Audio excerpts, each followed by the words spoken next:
പറ്റുന്നില്ല എന്നോർത്ത് വിഷമിക്കുന്ന ഒരു വ്യക്തിയാണോ നിങ്ങൾ? ലിറ്റ്മസ് 24ൽ പങ്കെടുക്കാൻ താല്പര്യമുള്ള ഒരു വിദ്യാർത്ഥിയോ അതുമല്ലെങ്കിൽ പണമില്ലാത്ത മറ്റൊരു വ്യക്തിയോ സ്പോൺസർ ചെയ്യാൻ നിങ്ങൾക്കും അവസരമുണ്ട്.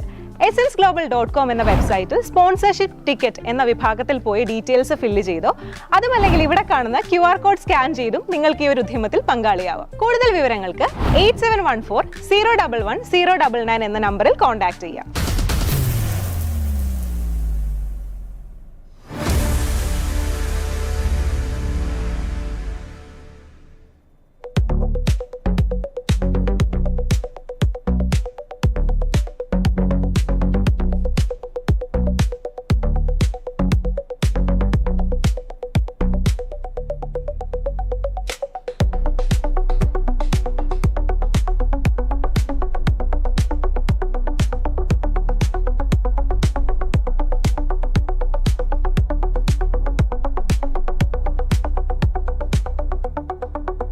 വ്യക്തിപരമായ പല കാരണങ്ങൾ കൊണ്ടും ലിറ്റ്മസ് 24ൽ പങ്കെടുക്കാൻ പറ്റുന്നില്ല എന്നോർത്ത് വിഷമിക്കുന്ന ഒരു വ്യക്തിയാണോ നിങ്ങൾ? ലിറ്റ്മസ് 24ൽ പങ്കെടുക്കാൻ താല്പര്യമുള്ള ഒരു വിദ്യാർത്ഥിയോ അതുമല്ലെങ്കിൽ പണമില്ലാത്ത മറ്റൊരു വ്യക്തിയോ സ്പോൺസർ ചെയ്യാൻ നിങ്ങൾക്കും അവസരമുണ്ട്. essensglobal.com എന്ന വെബ്സൈറ്റിൽ സ്പോൺസർഷിപ്പ് ടിക്കറ്റ് എന്ന വിഭാഗത്തിൽ പോയി ഡീറ്റെയിൽസ് ഫില്ല് ചെയ്തോ അതുമല്ലെങ്കിൽ ഇവിടെ കാണുന്ന QR കോഡ് സ്കാൻ ചെയ്തും നിങ്ങൾക്ക് ഈ ഒരു ഉദ്യമത്തിൽ പങ്കാളിയാവാം. കൂടുതൽ വിവരങ്ങൾക്ക് 8714-011-0.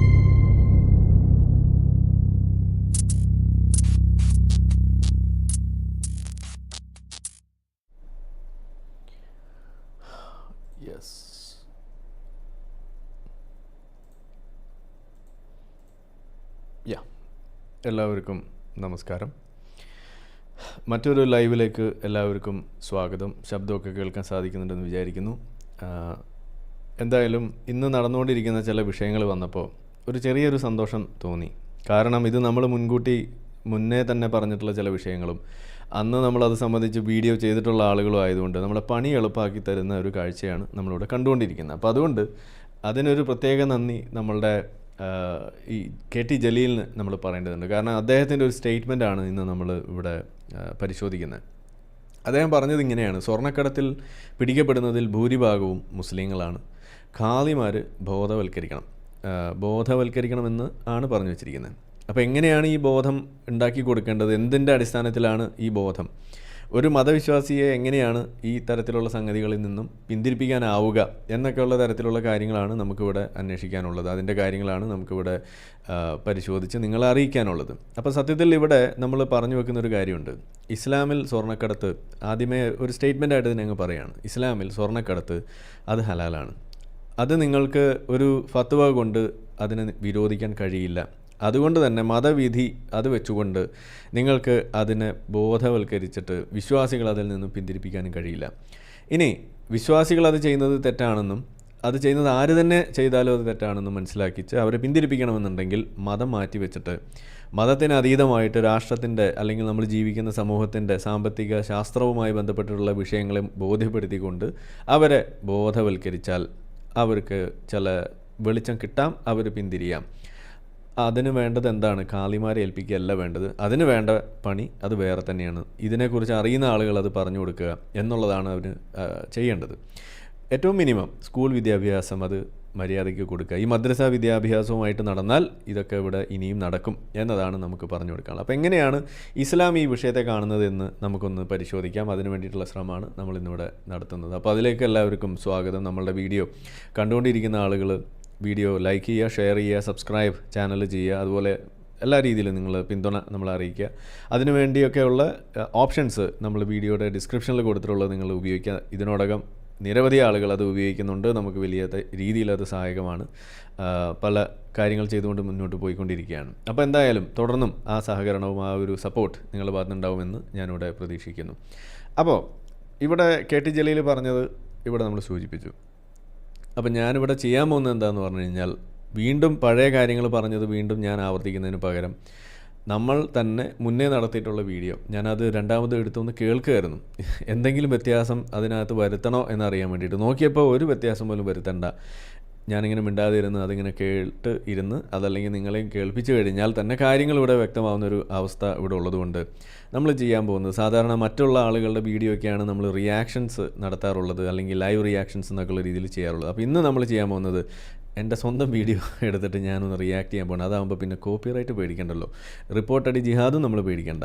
അപ്പോൾ അതാണ് നമ്മളിന്ന് ഇവിടെ ചെയ്യാൻ പോകുന്നത്. എൻ്റെ സ്വന്തം വീഡിയോ ഞാൻ എടുത്തിട്ടൊന്ന് റോസ്റ്റ് ചെയ്യാൻ പോവാണ്.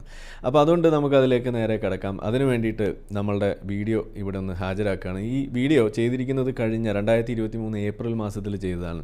സ്വർണം കടത്തിയ മുസ്ലിങ്ങൾ പിടിയിൽ എന്ന് പറഞ്ഞിട്ടൊരു വാർത്ത, അല്ലെങ്കിൽ അത് സംബന്ധിച്ച് നമ്മൾ ചെയ്തത്. അതായത് കരിപ്പൂരിൽ വൻ സ്വർണ്ണവേട്ട, ഉംറ തീർത്ഥാടനത്തിൻ്റെ മറവിൽ 3.5 കിലോ സ്വർണവുമായി 4 അംഗ സംഘം പിടിയിൽ.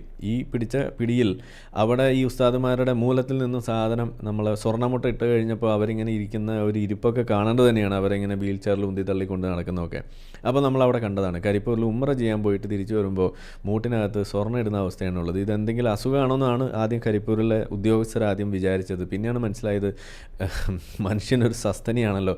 ഇനി ഇവിടെ വല്ല മലപ്പുറത്ത് വല്ല ഇതുപോലെ മ്യൂട്ടേഷനൊക്കെ സംഭവിച്ചിട്ട് അവർ ഈ മുട്ടയിടുന്ന ജീവിയായിട്ട് മാറിയോ എന്ന് അവർ അവിടെ നാസയെ കൊണ്ട് പരിശോധിപ്പിക്കുന്നു. അങ്ങനെ നാസ റിപ്പോർട്ട് കൊടുക്കുന്നു, ഇല്ല പേടിക്കേണ്ട, ഇത് സസ്തനികൾ തന്നെയാണ്, പക്ഷേ ഇത് വേറെ കുറച്ച് പ്രശ്നങ്ങളാണ് എന്ന് മനസ്സിലാക്കി. അതിൻ്റെ അടിസ്ഥാനത്തിൽ വളരെ മികച്ച മറ്റ് പരിശോധനകൾ നടത്തി കഴിഞ്ഞപ്പോഴാണ് അവിടെ കാര്യങ്ങൾ വെളിച്ചത്ത് വരുന്നത്. അവർ സ്വർണം കടത്തിയതായിരുന്നു സുഹൃത്തുക്കളെ. അപ്പോൾ എന്തായാലും ഇത് നമ്മൾ മുന്നേ പല രീതിയിൽ പറഞ്ഞിട്ടുള്ള, നമ്മൾ ജബ്ബാർ മാഷ് പണ്ടൊരു വീഡിയോ ചെയ്തത് നിങ്ങൾ ഓർക്കുന്നുണ്ടാവും, ഇല്ലെങ്കിൽ ഒന്ന് കാണുന്നത് നല്ലതാണ്. അതായത് ഇവിടെ സ്വതന്ത്ര ചിന്തകർക്കെതിരെ വലിയൊരു ആക്രോശം ഇവിടെ നടക്കുന്നുണ്ടായിരുന്നു. സ്വതന്ത്ര ചിന്തകർ കുട്ടികളെ വഴിതെറ്റിക്കും, അവർ അമ്മ പെങ്ങന്മാരെ ബോധിക്കാൻ വേണ്ടി നടക്കുന്ന ആളുകളാണ് എന്നൊക്കെ പറഞ്ഞിട്ടുള്ള ചില കാര്യങ്ങൾ. അപ്പോൾ ആ സമയത്ത് യഥാർത്ഥത്തിൽ എന്താണ് ഇതിൻ്റെയൊക്കെ കാര്യമെന്ന് അറിയാൻ വേണ്ടിയിട്ട് ഇതിൻ്റെ ഒരു അന്വേഷണം എന്നോണം ഒരു ദിവസത്തെ പത്രം എടുത്തു വെച്ചിട്ട് അതിനകത്ത് റിപ്പോർട്ട് ചെയ്തിട്ടുള്ള ക്രൈം എടുത്തു വെച്ച് അതിനകത്ത് എത്ര മുസ്ലിങ്ങളുണ്ട് എന്നൊരു എണ്ണം എടുക്കുന്ന ഒരു പരിപാടി പണ്ട് ജബ്ബാർ മാഷ് നടത്തിയതാണെന്നാണ് എൻ്റെ ഓർമ്മ.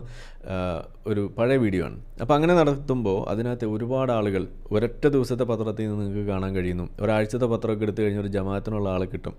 ഇതാണ് അവസ്ഥ. അപ്പോൾ അങ്ങനെ വരുമ്പോൾ യഥാർത്ഥത്തിൽ ഈ മതം കൊണ്ട് വിശ്വാസികളെ തിന്മകളിൽ നിന്ന് തടയാൻ കഴിയുന്നുണ്ടോ എന്നൊരു ചോദ്യം, ഇതാണ് നമ്മൾ അന്ന് ചോദിച്ചു വെച്ചത്. അത് സാധിക്കുന്നില്ല. പിന്നെ അവരെങ്ങനെ തടയുന്നു എന്ന് ചോദിച്ചു കഴിഞ്ഞാൽ ഒരു പൗരബോധം അതുണ്ടാവുക എന്നതാണ് ഇതിൻ്റെ ഒരു വഴി എന്ന് നമ്മൾ എപ്പോഴും പറയാറുണ്ട്. ഈ വിഷയത്തിലും ഇന്ന് കെ ടി ജലീൽ ഇത് പറയുന്നൊരവസ്ഥയിലേക്ക് വരുന്നത് എപ്പോഴാണ്?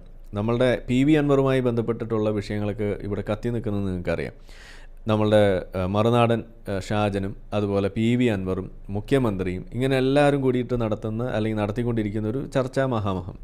അപ്പോൾ അതിലൊരു പ്രധാനപ്പെട്ട കാര്യമാണ് മുഖ്യമന്ത്രിയുടെ അറിവോടുകൂടി ഇവിടെ നടന്നു എന്ന് പറയപ്പെടുന്ന ഒരു സ്വർണ്ണവേട്ടയും അതുമായി ബന്ധപ്പെട്ടുള്ള സ്വർണ്ണക്കടത്തുമായി ബന്ധപ്പെട്ടുള്ള കാര്യമൊക്കെ. അപ്പോൾ അതിൽ നമ്മളുടെ PV അൻവറിന് വലിയ പങ്കുണ്ട് എന്ന് വരുന്നു.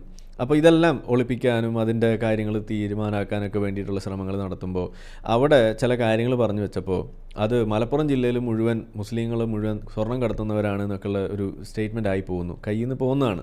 അപ്പോൾ പിന്നെ അതിനെ രക്ഷിക്കാൻ വേണ്ടിയിട്ട് കെ ടി ജലീൽ വന്നിട്ട് ചില കാര്യങ്ങൾ പറയുന്നു. അതിങ്ങനെയാവുന്നു, അതായത് സ്വർണം കടത്തുന്ന ആളുകൾ കൂടുതൽ മുസ്ലിങ്ങളാണ് എന്ന് പച്ചയ്ക്ക് പറയുന്ന അവസ്ഥയിലേക്ക് വരികയാണ്. സ്വർണ്ണക്കടത്തിൽ പിടിക്കപ്പെടുന്നതിൽ ഭൂരിഭാഗം മുസ്ലിങ്ങൾ. ആദ്യം പറഞ്ഞത് മലപ്പുറത്ത് ഏറ്റവും കൂടുതൽ ഇത് നടക്കുന്നു എന്നാണ്. അപ്പോൾ പറഞ്ഞു മലപ്പുറത്തെ മുസ്ലിങ്ങൾ മുഴുവൻ കുഴപ്പക്കാരാക്കി എന്നാക്കി. ഇപ്പോൾ പറഞ്ഞ് കുറച്ചും കൂടി ക്ലിയർ ആക്കി.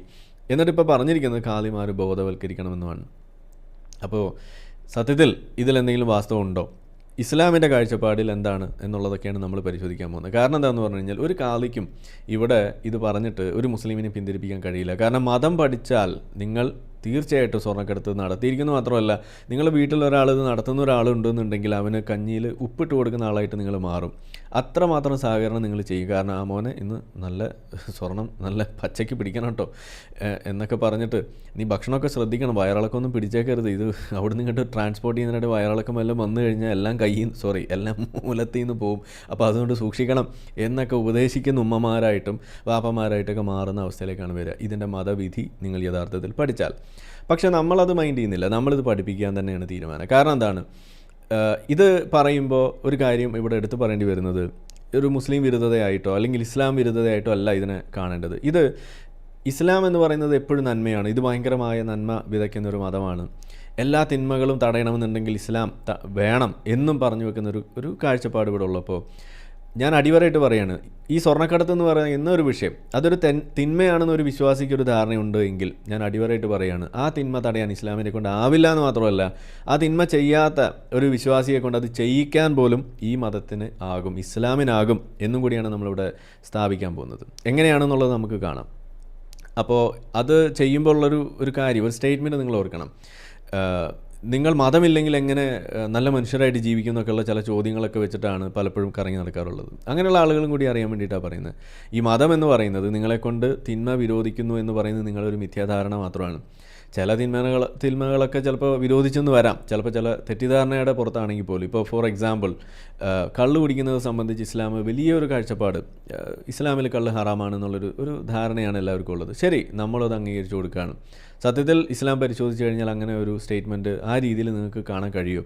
മുഹമ്മദ് നബി എന്നെ പലപ്പോഴും ഇതൊക്കെ കുടിച്ചതായിട്ടും എല്ലാം നിങ്ങൾക്ക് കാണാൻ കഴിയും.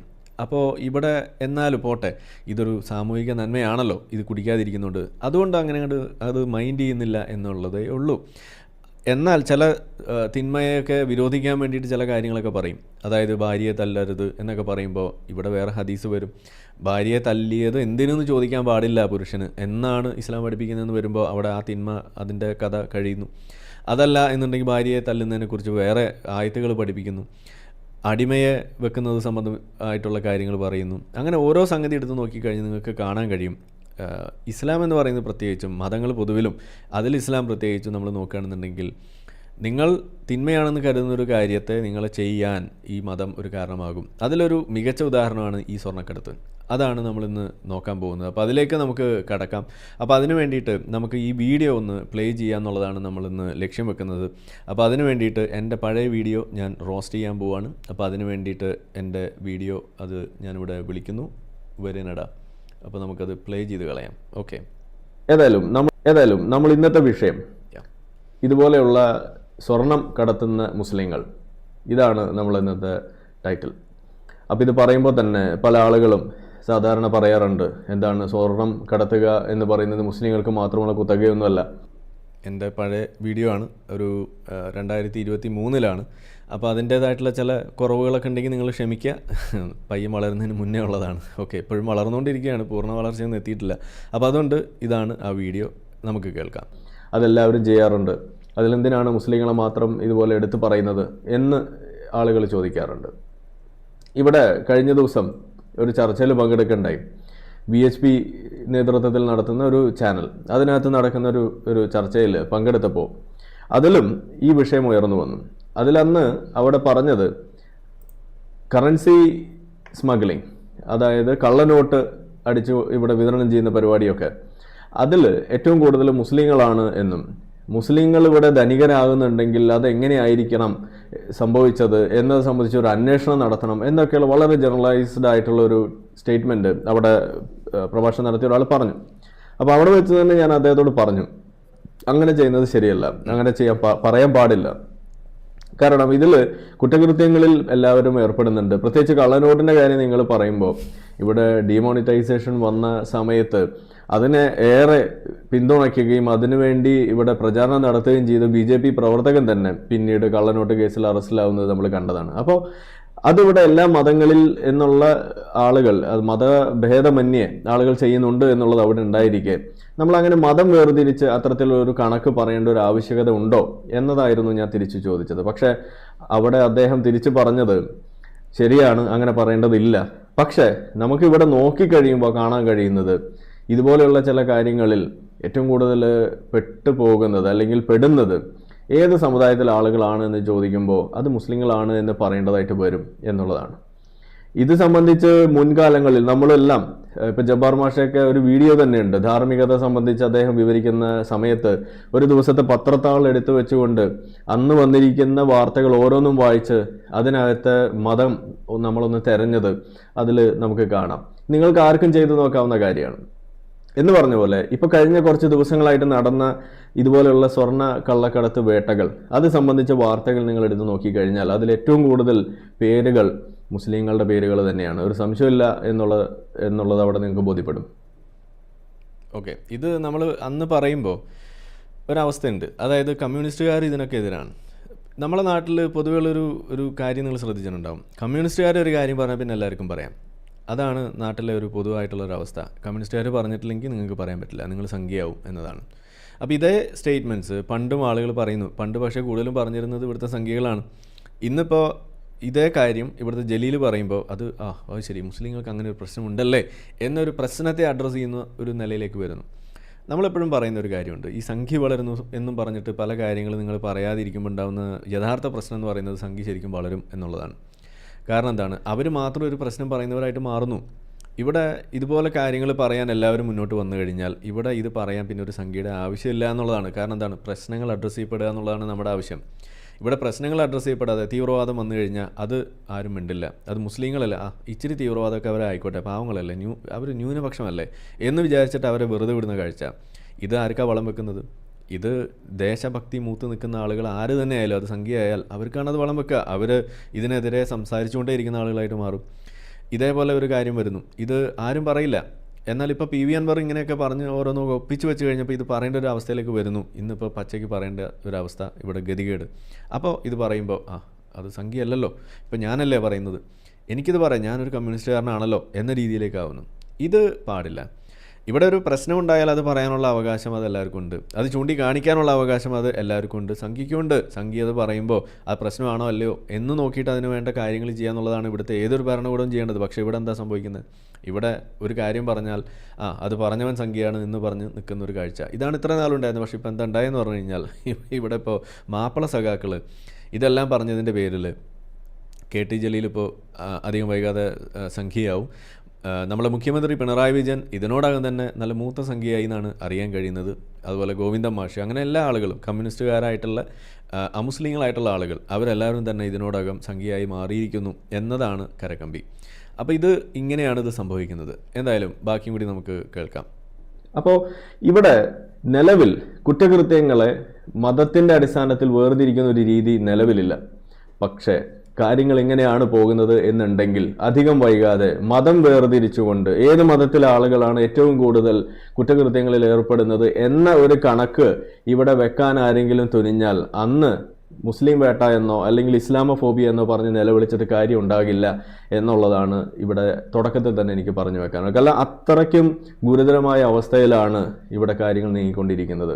ഒരു ദിവസത്തെ പത്രം എടുത്ത് വായിച്ച് കഴിയുമ്പോൾ അതിൽ വരുന്ന ഇതുപോലെയുള്ള കുറ്റകൃത്യങ്ങളുടെ അടിയിൽ വരുന്ന ആളുകളുടെ പേരുകൾ നോക്കുമ്പോൾ ഇതുപോലെ തൊപ്പി വെച്ച ആളുകളും നിസ്കാരത്തഴമ്പുള്ള ആളുകളൊക്കെയാണ് എന്ന് അറിയുമ്പോഴാണ് ഇവിടെ ഇതിൻ്റെ ഗൗരവം എത്രത്തോളം ഉണ്ടെന്ന് നിങ്ങളുടെ മുന്നിൽ പറയേണ്ടതായിട്ട് വരുന്നത്. ഇത് മുസ്ലിം വേട്ടയാണെന്നോ സംഘികളുടെ അജണ്ടയാണെന്നോ എന്ന് പറഞ്ഞിട്ട് നിങ്ങൾക്ക് ഒഴിഞ്ഞു മാറാൻ കഴിയില്ല. കൃത്യമായിട്ടും മുസ്ലിങ്ങളുടെ ഇടയിൽ നിന്നുള്ള ആളുകൾ ഇത്തരം വിഷയങ്ങളിൽ ഇടപെടുന്നതിൽ വലിയ തോതിൽ വർദ്ധിച്ചിട്ടുണ്ട് എന്നുള്ളത് തന്നെയാണ്. അപ്പോൾ ധാർമ്മികത എന്ന് പറയുന്ന വിഷയം വരുമ്പോൾ അവിടെ നമ്മളിത് വീണ്ടും ചർച്ചയാക്കേണ്ടി വരുന്നു. എന്തുകൊണ്ടാണ് ധാർമ്മികതയുടെ മൊത്ത കച്ചവടം ഏറ്റെടുത്ത് നടക്കുന്ന ഇതുപോലെയുള്ള ആളുകൾ, ഇങ്ങനെ തൊപ്പിയൊക്കെ വെച്ച് നടക്കുന്ന, താടിയൊക്കെ വെച്ച് വലിയ ഒറ്റനോട്ടത്തിൽ മുസ്ലിം ആണ് എന്ന് തോന്നിക്കുന്ന ആളുകൾ എന്തുകൊണ്ടാണ് ഇതുപോലെ പറയുന്നത്, ഇതുപോലെ പിടിക്കപ്പെടുന്നത് എന്നത് നമ്മൾ ചോദിക്കേണ്ടതായിട്ട് വരും. ഒപ്പം ഒരു കാര്യം കൂടി, എന്തുകൊണ്ടാണ് എക്സ് മുസ്ലിം എന്ന ഒരു വാക്ക് ഈ എമു എന്ന് എഴുതുന്നത് എന്തുകൊണ്ടാണ് എഴുതി വെക്കേണ്ടി വരുന്നത് എന്നതും കൂടി ഇവിടെ വ്യക്തമാവുകയാണ്. കാരണം ഞാൻ ഈ കൂട്ടത്തിൽപ്പെട്ട ആളല്ല എന്ന് വിളിച്ച് പറയേണ്ടത് ഒരു ആവശ്യകതയായി മാറുകയാണ്. അപ്പോൾ സാധാരണ എക്സ് മുസ്ലിം എന്ന് എഴുതുമ്പോൾ ഇവർ പറയാറുണ്ട്, എന്താണ് അപ്പിയിട്ട ബിരിയാണി എന്ന് പറയും. ശരിയാണ്, അങ്ങനെയൊക്കെ നോക്കുമ്പോൾ നിങ്ങൾക്ക് അങ്ങനെ പറയണത്. പക്ഷെ സത്യത്തിൽ ഇവിടെ സംഭവിക്കണം എന്താന്ന് പറഞ്ഞു കഴിഞ്ഞാൽ, ഞാനൊരു കള്ളക്കടത്ത് നടന്ന ആളല്ല, ഞാനൊരു കൊള്ളക്കാരനല്ല, ഞാൻ ഇതുപോലെ പിടിച്ചുപറിക്കാരനല്ല, ഞാനിങ്ങനെ 6-ാം വയസ്സിൽ പെൺകുട്ടികളെ പിടിച്ച് കെട്ടുന്ന ആളല്ല, ഞാൻ മദ്രസ പീഡനം നടത്തുന്ന ആളല്ല എന്നൊക്കെ പറയുന്നതിനുള്ള ഒറ്റ വാക്കാണ് സത്യത്തിൽ എക്സ് മുസ്ലിം എന്നുള്ളത്. അതും കൂടി ഇവിടെ ബോധ്യപ്പെടുത്താൻ നിങ്ങൾക്ക് ഈ വിഷയം ഉതകുന്നതാണ് എന്ന് തന്നെയാണ് എനിക്ക് പറയാനുള്ളത്. ഞാനൊരു സംഭവമാണല്ലേ, ഇതൊക്കെ എപ്പം ഞാൻ പറഞ്ഞു എന്നാണ് ഞാൻ ആലോചിക്കുന്നത്. എന്തായാലും ഇത് കണ്ടപ്പോൾ ഒരു കാര്യം ഓർമ്മ വന്നു. ഞാൻ വേറെ നാളെ ഒരു വീഡിയോ ചെയ്യണമെന്ന് വിചാരിച്ചാണ്. അതായത് ഇന്നിപ്പോൾ MM അക്ബർ, ആനമയിൽ ഒട്ടകം ഇവരൊക്കെ ചെയ്യുന്ന വീഡിയോകളുടെയൊക്കെ ഒരു തംബ്നെയിൽ കാര്യങ്ങളൊക്കെ എടുത്ത് വെച്ചിട്ട് നോക്കിക്കഴിഞ്ഞാൽ ഒരു വലിയ തമാശ അവിടെ നടന്നുകൊണ്ടിരിക്കുകയാണ്. അതിൽ എന്താ കാര്യം എന്ന് പറഞ്ഞാൽ, ഒറ്റനോട്ടത്തിൽ പറഞ്ഞാൽ രണ്ട് കാര്യം. ഒന്ന്, വിശ്വാസികൾ ചോദിക്കേണ്ട ചോദ്യങ്ങൾ ഇത് നമ്മൾ ചോദിക്കുമ്പോൾ അവരിലേക്ക് എത്തുന്നില്ല. എന്നാൽ ആ ചോദ്യം വിശ്വാസികളായിട്ടുള്ള ആളുകൾ, കേട്ട ആളുകൾ അവരുടെ മുന്നിൽ വന്ന് ചോദിക്കുമ്പോൾ അതിന് ഉത്തരം പറയുമ്പോൾ ഞങ്ങൾ ഈ ചോദ്യത്തിന് ഉത്തരം പറഞ്ഞിട്ടുണ്ട് കേട്ടോ എന്ന് ബാക്കി വിശ്വാസികളെ അറിയിക്കാൻ വേണ്ടിയിട്ട് അവർ അതേ ചോദ്യം ടൈറ്റിലൊക്കെ ആയി വെച്ചുകൊണ്ട് വീഡിയോ ചെയ്യുന്നു. അപ്പോൾ നമ്മളെപ്പോഴും പറയാറുണ്ട്, ഉത്തരങ്ങളല്ല പ്രധാനം, ശരിയായ ചോദ്യങ്ങൾ ചോദിക്കുക എന്നുള്ളതാണ് പ്രധാനമെന്ന് നമ്മളെപ്പോഴും പറയാറുണ്ട്. അത് ഏറ്റവും വൃത്തിയായിട്ട് ഇന്നിപ്പോൾ നടന്നുകൊണ്ടിരിക്കുകയാണ്. അതായത് ആ ചോദ്യങ്ങൾ ചോദിക്കാൻ ഇങ്ങനെയും ചോദിക്കണം, ഇതും ചോദ്യമാണ് ഇതൊക്കെയാണ് ഇവിടെയുള്ള ചോദ്യങ്ങൾ എന്ന് ഈ വിശ്വാസികളെ അറിയിക്കുന്ന രീതിയിലേക്ക് കാര്യങ്ങൾ കൊണ്ടെത്തിക്കുന്നത് ആരാണ്? ഇവിടുത്തെ ആനമയിലൊട്ടകം, അതുപോലെ MM അക്കു, ഇതുപോലെയുള്ള ആളുകളൊക്കെ അതാണ് ഇപ്പോൾ ചെയ്തുകൊണ്ടിരിക്കുന്നത്. അപ്പോൾ അതിലേക്ക് നമ്മൾ ആ തംബ്നെയിൽസ് വെച്ചിട്ടൊരു വീഡിയോ നമ്മൾ അടുത്ത ദിവസം ചെയ്യാം സമയം പോലെ. അപ്പോൾ അതിൽ രണ്ടാമത്തെ കാര്യമായിട്ട് ശ്രദ്ധയപ്പെട്ടൊരു കാര്യം, ഇപ്പം നമ്മൾ കോയ കോളിംഗ് എന്ന് പറയുമ്പോൾ കോയ എന്ന് വിളിക്കുന്നു, വലിയ മോശം, വലിയ പ്രശ്നമാണ് അവർക്ക് ഫീൽ ചെയ്യുന്നത്. താത്ത എന്ന് വിളിക്കുന്നു, അപ്പോൾ മുസ്ലിങ്ങളായിട്ടുള്ള ആളുകളെ മുഴുവൻ കോയ എന്ന് വിളിക്കുന്നു, അവരെ മുഴുവൻ താത്ത എന്ന് വിളിക്കുന്നു, എത്ര വിദ്വേഷപരമാണ് എന്നൊക്കെ പറഞ്ഞിട്ടാണ് നമ്മളുടെ ആനമയിലൊട്ടകം ടീമിൻ്റെ മുതലാളിയായിട്ടുള്ള ബാസിലിൻ്റെ നിലവിളി. നമുക്ക് അവരോട് ഒറ്റ കാര്യം പറയാനുള്ളൂ, നിങ്ങളുടെ നിലവിളി കാണാൻ നല്ല രസമുണ്ട്, ഈ വിളി നിങ്ങൾ അർഹിക്കുന്നു എന്ന് തന്നെയാണ് ഇവിടെ വരുന്നത്. കാരണം എന്താണ്, നമ്മളിവിടെ എക്സ് മുസ്ലിം എന്ന് വിളിക്കുമ്പോൾ അതിനെ നിങ്ങൾ പല രീതിയിൽ പേരിട്ട് അധിക്ഷേപിക്കുന്നത് നിങ്ങൾ കാണുന്നു. ഈമിയു എന്നുള്ള പേര് വരെ ഇട്ട് തന്നത് നിങ്ങളാണ്. അതൊക്കെ നിങ്ങൾ കേട്ട് നമ്മളത് ഏറ്റെടുത്ത് മുന്നോട്ടങ്ങ് പോയി. അത് ആ സ്പോർട്സ്മാൻ സ്പിരിറ്റ് നിങ്ങൾ കാണിക്കണം. അതിന് പകരം അയ്യോ ഞങ്ങളെ കോയാന്ന് വിളിക്കുന്നത്, അയ്യോ ഞങ്ങളെ താത്താന്ന് വിളിക്കുന്നതെന്ന് പറഞ്ഞ് നിലവിളിക്കല്ല വേണ്ടത്. നിങ്ങൾ നമുക്കിട്ട ഓരോ പേരും അത് നമ്മൾ ഏറ്റെടുത്ത് അതിനുള്ള മറുപടിയായിട്ട് വരികയാണ് ചെയ്തത്. അത് നിങ്ങൾ ഏറ്റെടുക്കാൻ തയ്യാറാണ്. മാത്രമല്ല ഇവിടെ ഈ പറയുന്ന താത്ത അല്ലെങ്കിൽ കാക്ക എന്നൊക്കെ പറയുന്നത് നിങ്ങൾ തന്നെയല്ല. ഇവിടെ ഏതോ ഒരു ചങ്ങാതി എന്താണ് എൻ്റെ അച്ഛനായി എന്ന് പറഞ്ഞപ്പോൾ അങ്ങനെ വിളിക്കരുത്, ബാപ്പയായി എന്ന് പറയണം എന്ന് പറഞ്ഞു. എന്താണ് ഈ അച്ഛനും ബാപ്പയും തമ്മിലുള്ള വ്യത്യാസം? അപ്പം വാക്കിൽ, ഭാഷയിൽ, ഇതിലെല്ലാം നിങ്ങൾ മതം കലർത്തുന്ന ഒരു പരിപാടി നിങ്ങൾക്കുണ്ട്. മാത്രമല്ല CH മുഹമ്മദ് കോയ എന്നൊക്കെ ഉള്ളൊരു കോയ, ആ കോയ അത് ആരാണെന്നുള്ളത് ഇവിടെ നാട്ടിൽ പാട്ടാണ്. അപ്പോൾ ആ ഒരു പേര് നമ്മൾ ഉപയോഗിക്കും. അതിലൊന്നും നിങ്ങൾ വിഷമിച്ചിട്ടോ അതൊക്കെ ഒരു വലിയ വിഷയമാക്കിയിട്ട് നിങ്ങൾ ഉയർത്തിയിട്ട് യഥാർത്ഥ വിഷയത്തിൽ നിന്ന് ഒളിച്ചോടാനാണ് നിങ്ങൾ ഉദ്ദേശിക്കുന്നത്. ഒരു അപ്പീൽ ടു ഇമോഷനും അല്ലെങ്കിൽ അപ്പീൽ ടു പിറ്റിയൊക്കെയാണ് നിങ്ങൾ ഉദ്ദേശിക്കുന്നുണ്ടെങ്കിൽ അത് അടുത്ത വെള്ളിയാഴ്ച പള്ളി പറഞ്ഞാൽ മതി എന്ന് നമുക്ക് പറയാനുള്ളൂ. അപ്പോൾ എന്തായാലും ബാക്കി നമുക്ക് കേൾക്കാം. അല്ലെങ്കിൽ ഇത് എന്തുമാത്രം ബുദ്ധിമുട്ടാണെന്നൊന്ന് ആലോചിച്ച് നോക്കൂ. കാരണം ഒരു മുസ്ലിമിന്റെ പേര് കേട്ട് കഴിയുമ്പോൾ ഇവൻ ആ കള്ളക്കടത്തുകാരൻ എന്ന ഒരു തോന്നൽ ഇവിടെ ആർക്കെങ്കിലും ഉണ്ടാകുമ്പോൾ അവനോട് പറയുകയാണ്, അല്ല ഞാനൊരു എക്സ് മുസ്ലിം ആണ് എന്ന് പറയുമ്പോൾ ശരി ഇവ നല്ല മുസ്ലിമാണ് എന്ന് പറയുന്ന, അല്ലെങ്കിൽ അന്ന് അങ്ങനത്തെ ഒരു ഡെഫിനിഷനിലേക്ക് കാര്യങ്ങൾ പോകുന്നുണ്ടെങ്കിൽ അത് തന്നെയാണ് ഈ പറയുന്ന എക്സ് മുസ്ലിം എന്ന വാക്ക് കൊണ്ടുള്ള ഉദ്ദേശം എന്ന് ഇനിയെങ്കിലും മനസ്സിലാവും. അവിടെ നിങ്ങൾക്കത് ഉൾക്കൊള്ളാനാകാതെ ഇതുപോലെ എക്സ് ബിരിയാണി എന്നൊക്കെ പറഞ്ഞ് കളിയാക്കാനാണ് നിങ്ങൾ ശ്രമിക്കുന്നുണ്ടെങ്കിൽ നിങ്ങൾ ആദ്യം ഇതുപോലെയുള്ള കള്ളക്കടത്ത് നടത്തുന്ന, അതും ആർക്കും ഇതുവരെ പരിചയമില്ലാത്ത രീതിയിൽ മലദ്വാരത്തിലൂടെയൊക്കെ ഗോൾഡ് കടത്തി ഇതുപോലെ പുതിയ പുതിയ കണ്ടുപിടുത്തങ്ങൾ നടത്തി ഇസ്ലാമിക സംഭാവനകൾ ലോകത്തിന് നടത്തിക്കൊണ്ടിരിക്കുന്ന നിങ്ങൾ സ്വയം മുസ്ലിം എന്ന് വിളിക്കുന്നതിൽ അഭിമാനിക്കുന്നുണ്ടെങ്കിൽ എനിക്കൊന്നും ഇപ്പോൾ കൂടുതൽ പറയാനില്ല എന്നുള്ളത് തന്നെയാണ്. അപ്പോൾ ഇത് കഴിഞ്ഞ 2 ദിവസത്തെ വാർത്തകളാണ്. 30-ാം തീയതി വന്നതും ഇന്നിപ്പോൾ ഏതാനും മണിക്കൂറുകൾക്ക് മുന്നേ വാർത്തകൾ മാത്രമാണ് ഞാൻ നിങ്ങളുടെ മുന്നിലേക്ക് വെച്ചിരിക്കുന്നത്. അതിൽ തന്നെ എത്ര ആളുകളാണ് ഇസ്ലാം മത വിശ്വാസികൾ എന്ന രൂപേണ അവിടെ ചമഞ്ഞ് നടന്ന് ഇതിവിടെ ചെയ്തിരിക്കുന്നത്. ഇനി മറ്റൊരു കാര്യം, ഇത് പറയുമ്പോൾ നിങ്ങൾ ചോദിക്കും, ഇത് ഏതാനും കുഴപ്പം പിടിച്ച മുസ്ലിങ്ങൾ ചെയ്തതല്ലേ, ഇതിന് ഇസ്ലാമിന് എന്താണ് ബന്ധം എന്നുള്ളൊരു ചോദ്യം. അതിൽ 2 കാര്യമാണ്. ഒന്ന്, ഇസ്ലാമിൽ എന്താണ് ബന്ധം അത് ഞാൻ പഠിപ്പിച്ചു തരാം, പഠിച്ചിട്ട് പോയാൽ മതി.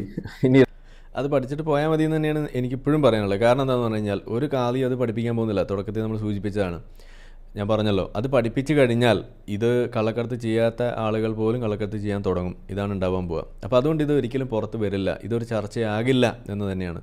അല്ലെങ്കിൽ ഇപ്പോൾ ഇത് ചർച്ചയാകാൻ ഇപ്പോൾ KT ജലീൽ പറഞ്ഞിട്ട് വേണോ ഇത് ചർച്ചയാകാൻ? മാത്രമല്ല നിങ്ങളൊന്ന് ആലോചിക്കൂ, നമ്മുടെ നാട്ടിൽ തീവ്രവാദ പ്രവർത്തനങ്ങളിൽ പങ്കെടുക്കുന്ന ആളുകൾ, അതല്ലെങ്കിൽ ഇതുപോലെ കള്ളക്കടത്ത് നടത്തുന്നു, കഞ്ചാവ് കടത്തുന്നു, എന്തെല്ലാം കാര്യങ്ങൾ ചെയ്യുന്നു, ഇതിനൊക്കെ എതിരെ എപ്പോഴെങ്കിലും ഒരു മഹല്ല് കമ്മിറ്റി മുന്നോട്ട് വന്നിട്ട് നമ്മുടെ മഹലിൽപ്പെട്ട ഒരാൾ ഇതുപോലെയൊക്കെ ചെയ്തിട്ടുണ്ട്, അവനെ നമ്മൾ ഇനി മുതൽ സൂക്ഷിക്കണം എന്നൊക്കെ പറയുന്നത്, അവനെ നമ്മൾ വിലക്കുന്നു എന്ന് പറയുന്നത് നിങ്ങൾ എവിടെയും കേട്ടിട്ടുണ്ടോ? എന്നാൽ പോക്സോ കേസിൽ അറസ്റ്റിലായ ഒരു ഉസ്താദിനെതിരെ സാക്ഷി പറഞ്ഞു എന്നതിൻ്റെ പേരിൽ മഹൽ വിലക്ക് ഏൽക്കേണ്ടി വന്നിട്ടുള്ള ആ വാർത്ത അത് ഇന്നലെ മിനിയെന്നൊക്കെ ആയിട്ടാണ് നമ്മളിവിടെ കണ്ടത്. ഒന്ന് ആലോചിക്കൂ. അപ്പോൾ എന്താണ് യഥാർത്ഥത്തിൽ ഇസ്ലാമിക സമൂഹത്തിൻ്റെ ഇടയിൽ കുറ്റകൃത്യമായിട്ട് അവർക്ക് ഫീൽ ചെയ്യുന്നത്? അതൊരു വലിയ അപകടം തന്നെയാണ്. ഇത് നമ്മൾ പറയുമ്പോൾ മുസ്ലിം വിരുദ്ധത, നമ്മൾ ഇസ്ലാമിൽ നിന്ന് പുറത്തു പോയതിൻ്റെ പേരിൽ നമ്മൾ കാണുന്ന എന്തോ ഒരു വലിയ പ്രശ്നമായിട്ട് നിങ്ങൾക്ക് അങ്ങനെ റീഡ് ചെയ്തിട്ട് മുന്നോട്ട് പോകാനാണ് നിങ്ങൾക്ക് താല്പര്യമുണ്ടെങ്കിൽ നമ്മൾ അതിനെ നിരുത്സാഹപ്പെടുത്തുന്നൊന്നുമില്ല. പക്ഷേ നമുക്ക് പറയാനുള്ളത് പറയും. കാരണം ഇതൊരു യാഥാർത്ഥ്യമാണ്. എനിക്ക് തന്നെ അറിയുന്ന നമ്മളെ സർക്കിളിൽ ഇതൊക്കെ ചെയ്യുന്ന ആളുകളുണ്ട്. നമ്മൾ അവരോട് നിരന്തരം ഇത് പറയുന്ന ഒരു കാര്യം കൂടിയാണ്. പല ആളുകളും പിന്തിരിഞ്ഞിട്ടുണ്ട് താനും. അപ്പോൾ ഇതെല്ലാം ഇവിടെ നടക്കുന്നു. നമ്മളുടെ ക്ലോസ് സർക്കിളിൽ ഇത് നടന്നതിൻ്റെ അനുഭവം നമുക്കുണ്ട്. ഇതെല്ലാം ചേർത്ത് വെച്ചിട്ടും കൂടിയാണ് ഇത് പറയുന്നത്. കാരണം അവർക്ക് ഒരിക്കലും ഇതൊരു തെറ്റായിട്ട് തോന്നിയിട്ടില്ല. ഒരു ക്ലോസ് എൻകൗണ്ടറിൽ നമുക്ക് മനസ്സിലായിട്ടുള്ള ഒരു കാര്യം കൂടി ആയതുകൊണ്ടാണ് ഈ ഒരു കൺവിക്ഷനോടുകൂടി നമുക്കിത് പറയാൻ സാധിക്കുന്നത്. ഓക്കെ, രണ്ടാമത്തേത്, ഇത് ഏതാനും കുഴപ്പം പിടിച്ച വിശ്വാസികളല്ലേ? നിങ്ങൾ എങ്ങനെയാണ് ഇത് തീരുമാനിച്ചത്? ഇതൊരു കുഴപ്പം പിടിച്ച വിശ്വാസിയാണോ അല്ലയോ എന്നുള്ളത്? ഇത് പിടിക്കപ്പെട്ടതുകൊണ്ടല്ലേ നിങ്ങൾ അറിഞ്ഞത് ഇത് കുഴപ്പം പിടിച്ച ആളാണ് എന്നുള്ളത്. പിടിക്കപ്പെട്ടില്ല എന്നുണ്ടെങ്കിൽ, ഇവർ ഇതുപോലെ വളരെ സുഗമമായി ഇത് നടത്തി എന്നുണ്ടെങ്കിൽ, ഇത് കള്ളക്കടത്ത് ഇവിടെ നടത്തി, കൊള്ള ഇവിടെ നടത്തി എന്ന് വരുമ്പോൾ, ഇത് പിടിക്കപ്പെട്ടില്ല എന്നും വരുമ്പോൾ ഇവര് തുടർന്നും മുസ്ലിമായിട്ട് തന്നെ തുടരുന്നു. ഇവരിത് ചെയ്യുന്നുണ്ട് എന്നറിയുന്ന അവരുടെ വീടുകളിൽ ഇവർക്ക് ഏതെങ്കിലും വിധേന ഒരു അകറ്റി നിർത്തലോ അതല്ലെങ്കിൽ അവർ ചെയ്തത് ശരിയല്ല എന്നുള്ളൊരു സൂചനയോ കൊടുക്കുന്നതായിട്ട് നിങ്ങൾ ശ്രദ്ധയപ്പെട്ടിട്ടുണ്ടോ? അത് ഞാൻ ചോദിക്കാൻ കാരണം, ഇവിടെ ഇതുപോലെയുള്ള മദ്രസ പീഡനം നടത്തുന്ന മുസ്ലിങ്ങൾ, ഇതുപോലെ കള്ളക്കടത്ത് നടത്തുന്ന മുസ്ലിങ്ങൾ, മയക്കുമരുന്ന് വേട്ട നടത്തുന്ന അതിൽ പിടിക്കപ്പെടുന്ന ആളുകൾ, മുസ്ലിങ്ങളായിട്ടുള്ള ആളുകൾ, ഇതുപോലെ കള്ള നോട്ട് വിതരണം നടത്തുന്ന മുസ്ലിങ്ങൾ, ഇങ്ങനെയൊക്കെയുള്ള ആളുകളുടെ വീടുകളിൽ, ഏതെങ്കിലും വീടുകളിൽ മഹല്ല് കമ്മിറ്റി കടന്നു ചെന്നുകൊണ്ട് മോനെ മോളെ ഇതൊക്കെ ചെയ്ത് വളരെ മോശമാണ് എന്ന് പറയുന്ന ഒരു ചരിത്രം നിങ്ങൾ എവിടെയെങ്കിലും കേട്ടിട്ടുണ്ടോ? പക്ഷെ നിങ്ങൾക്ക് കേൾക്കാൻ കഴിയും, മതം വിട്ടു എന്നതിന്റെ പേരിൽ ഇതുപോലെ മഹല്ല് കമ്മിറ്റിക്കാർ വീട്ടിൽ കയറി വന്ന് അവരുടെ വീട്ടിൽ കുഴപ്പമുണ്ടാക്കുന്നതും, ഇനി ഇവൻ മതം സ്വീകരിച്ചില്ല എന്നുണ്ടെങ്കിൽ മേലാൽ ഇവിടെ കണ്ടുപോകരുത് എന്ന് പറയുന്നതും, അവരുടെ വിവാഹ ബന്ധം ഇവിടെ വേർപ്പെടുത്തി കൊടുക്കുന്നതും, അതിനുവേണ്ടി ചരടുവേലികൾ നടത്തുന്നതും ഒക്കെ ഇവിടെ നടക്കുന്നു. പക്ഷെ കള്ളക്കടത്ത് നടത്തിയതിന്റെ പേരിൽ ഇവിടെ ഒരു വിവാഹമോചനം നടന്നതായിട്ട് നമുക്ക് കാണാൻ കഴിയില്ല. ഇവിടെ കള്ളക്കടത്ത് നടത്തിയതിന്റെ പേരിൽ ഒരു വിവാഹമോചനം മഹല്ല് കമ്മിറ്റി മുഖേന നടത്തിയത് നിങ്ങൾക്ക് കാണാൻ കഴിയില്ല. അതല്ലെങ്കിൽ ഇതുപോലെ ഒരു തരത്തിലുള്ള കുറ്റകൃത്യമാണെങ്കിൽ പോലും നിങ്ങൾക്ക് നടത്തിയത് ഇവിടെ കാണാൻ കഴിയില്ല എന്നതാണ് ഇവിടുത്തെ ഒരു സാമൂഹിക യാഥാർത്ഥ്യം. ഉമ്മത്തിന്റെ ഗുണ്ടകൾ എങ്ങനെയാണ് ഈ കാര്യങ്ങളൊക്കെ കാണുന്നത് എന്നുള്ളത് നിങ്ങൾക്ക് മനസ്സിലാക്കാം. സാന്ദർഭികമായിട്ടൊരു കാര്യം, വളരെ വിഷമമുണ്ടാക്കുന്ന ഒരു കാര്യം ഞാൻ നിങ്ങളുമായിട്ട് പങ്കുവെക്കുകയാണ്. ഇത് പറഞ്ഞപ്പോഴാണ് ഈ കുടുംബത്തിൽ കയറി ഉണ്ടാക്കുന്ന പ്രശ്നങ്ങളെക്കുറിച്ച് പറഞ്ഞപ്പോൾ ഓർമ്മ വന്നാണ്. വിഷമം എന്താണെന്ന് പറഞ്ഞു കഴിഞ്ഞാൽ, ഇന്നലെ ഉമ്മ വിളിച്ചിട്ട് ഫോൺ എടുക്കാൻ ആദ്യം പറ്റിയില്ല, അപ്പോൾ ഞാൻ തിരിച്ച് വിളിക്കാനുണ്ടായത്. അപ്പോൾ അങ്ങനെ വിളിച്ച് കാര്യം ഫോൺ എടുത്ത ഉടനെ തന്നെ എന്നോട് പറഞ്ഞു, മോനെ ഞങ്ങളൊക്കെ ഇനി അധികം നാളുണ്ടാവില്ല, ഞങ്ങളൊക്കെ മരിക്കാൻ പോവുകയാണ്, വയസ്സായി, പ്രായമായി, ഉമ്മാക്കാണെങ്കിൽ ശ്വാസം മുട്ടേണ്ട പ്രശ്നമാണ്, ശ്വാസം എടുക്കുമ്പോൾ വലിയ തിങ്ങലാണ്. അപ്പോൾ ആ ഒരു സമയത്ത്, അറബി വിളിച്ചുണ്ടല്ലോ അല്ലേ, അപ്പോൾ ആ ഒരു സമയത്ത് ഉമ്മ പറയാ, ഞങ്ങൾ സ്വത്തൊക്കെ ഭാഗിക്കാനും അത് നിങ്ങളുടെയൊക്കെ പേരിലേക്ക് എഴുതാനൊക്കെ ഉള്ള ആലോചനയിലാണ് ഉള്ളത്. കുറച്ച് സ്വത്തുണ്ട് അവിടെ ഇവിടെയൊക്കെ ആയിട്ട്. അപ്പോൾ നീ മതം സ്വീകരിച്ച് ഇസ്ലാമായിട്ട് കുടുംബത്തിലേക്ക് വരുന്നുണ്ടോ ഇല്ലേ? ഇല്ലയെന്നുണ്ടെങ്കിൽ ഞങ്ങൾ വേറെ ആളുകൾക്ക് കൊടുക്കും. ഇതാണ് എന്നോട് പറഞ്ഞത്. അപ്പോൾ എൻ്റെ നഷ്ടബോധം എന്തെന്ന് പറഞ്ഞു കഴിഞ്ഞാൽ, സ്വത്ത് പോണതല്ല, ഇതെനിക്ക് റെക്കോർഡ് ചെയ്യാൻ പറ്റിയില്ല എന്നുള്ളതാണ് എൻ്റെ നഷ്ടബോധം. ഇല്ലായിരുന്നുണ്ടെങ്കിൽ അതൊരു കോയാക്കോളിങ് ആക്കി മാറ്റാമായിരുന്നു, എൻ്റെ സ്വന്തം ഉമ്മാടെ കോയ. അപ്പോൾ മറ്റൊരു കാര്യമുള്ളത്, ഇങ്ങനെ എന്നെ വീട്ടിൽ നിന്ന് പുറത്താക്കുകയും ഇതേപോലെ ഇസ്ലാമിന് വേണ്ടിയിട്ട് ഇതേപോലെ ബാറ്റ് ചെയ്യുകയും ഈ ശ്വാസം എടുക്കാൻ പറ്റാതെ ശ്വാസം മുട്ടി നിൽക്കുന്നതിൻ്റെ ഇടയിലും ഉള്ള ശ്വാസം വെച്ചിട്ട് പോലും പുറത്തേക്ക് വരുന്നത് ഇമാതിരി വർത്തമാനമാണെന്നും കൂടി വരുമ്പോൾ നിങ്ങൾ ആലോചിക്കുക, ഇവരോട് നമ്മൾ എന്താ ചെയ്യേണ്ടത്, ഇവരോട് നമ്മൾ എന്താ പറയേണ്ടത്, നിങ്ങളൊന്ന് ആലോചിക്കുക. അപ്പോൾ ഇതൊരു വലിയ യാഥാർത്ഥ്യമാണ്. ഇത് പുറത്തേക്ക് എത്തിക്കാനുള്ള അവസരം അതെനിക്ക് നഷ്ടപ്പെട്ടല്ലോ എന്നതാണ് എൻ്റെ നഷ്ടബോധം. അപ്പോൾ ഇനി എന്തായാലും ഞാനൊരു തീരുമാനം എടുത്തിരിക്കുകയാണ്. ഇനി എപ്പോൾ ഉമ്മ വിളിച്ചാലും ഞാൻ കോൾ റെക്കോർഡ് ചെയ്യും, ആ കോൾ ഇവിടെ പബ്ലിഷ് ചെയ്യുകയും ചെയ്യും. അത് കോയ കോളിങ്ങിൻ്റെ ഭാഗമായിട്ട് പുറത്തേക്ക് വിടാൻ തന്നെയാണ് തീരുമാനം. അപ്പോൾ ഇങ്ങനെ ഒരു സംഭവം ഉണ്ടായി. ഇത് ഇന്നലെ സംഭവിച്ചാണ്.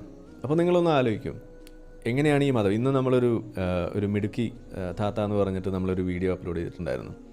അതിൽ നിങ്ങൾ കേട്ടു, ഒരു പെൺകുട്ടിയാണ്, ഡിഗ്രിക്ക് പഠിക്കുന്നു. അവരുടെ വീട്ടിൽ അവർ നേരിട്ടുകൊണ്ടിരിക്കുന്ന കാര്യം, നമ്മൾ പറയുന്ന ഒരു കാര്യമുണ്ട്, ഓരോ മുസ്ലിം വീടും ഒരു തീവ്രവാദ സംഘമാണ്. അതിലെ ആദ്യത്തെ ഇരകൾ എന്ന് പറയുന്നത് അവിടുത്തെ പെൺകുട്ടികൾ, അവിടുത്തെ കുട്ടികൾ, അവിടുത്തെ മതം ഉപേക്ഷിച്ചവർ, അവിടുത്തെ ബോധം വിവരമുള്ള ആളുകൾ, മതത്തിനെതിരെ ചോദ്യങ്ങൾ ഉന്നയിക്കുന്ന ആളുകൾ, ഇവരാണ് അവിടുത്തെ ഈ തീവ്രവാദ സംഘത്തിൻ്റെ ഇരകളായിട്ട് വരുന്നത്. ഈ രണ്ട് സ്റ്റേറ്റ്മെൻറ്റ് ഞാൻ പറയുന്നതിൽ ആദ്യത്തെ സ്റ്റേറ്റ്മെൻറ്റ് എടുത്ത് ഓടിക്കൊണ്ട് ഇവിടെ ഞാൻ ഭയങ്കര ഇസ്ലാമിക വിരുദ്ധത ഉണ്ടാക്കുന്നു എന്നൊക്കെ പറഞ്ഞിട്ട് ഇവിടുത്തെ ചില സുഡാപ്പി യുക്തിവാദം നടത്തുന്ന ആളുകളുണ്ട്. അവരോട് നമുക്ക് പ്രത്യേകിച്ചൊന്നും പറയാനില്ല. നിങ്ങൾക്കാവുന്ന പണി നിങ്ങൾ എടുത്തോളൂ, അത് നമുക്ക് മനസ്സിലാവുന്നുണ്ട്, അത് പോട്ടെ. പക്ഷെ നമ്മൾ പറയുന്നത് ഇതാണ്, ഓരോ മുസ്ലിം വീട് ഇതാണ്. എൻ്റെ വീട്ടിലെ കാര്യമാണ് ഞാനീ പറയുന്നത്. നമ്മുടെ ഈ കോയ കോളനിയിലേക്ക് ഓരോ ആളുകൾ വന്ന് വിളിച്ച് പറയുന്നത് ഇതേപോലത്തെ കാര്യമാണ്. അപ്പോൾ ഇതാണ് ഇവിടെ സംഭവിക്കുന്ന ഒരു കാര്യം. ഇതിന് മാറ്റം ഉണ്ടായേ പറ്റൂ.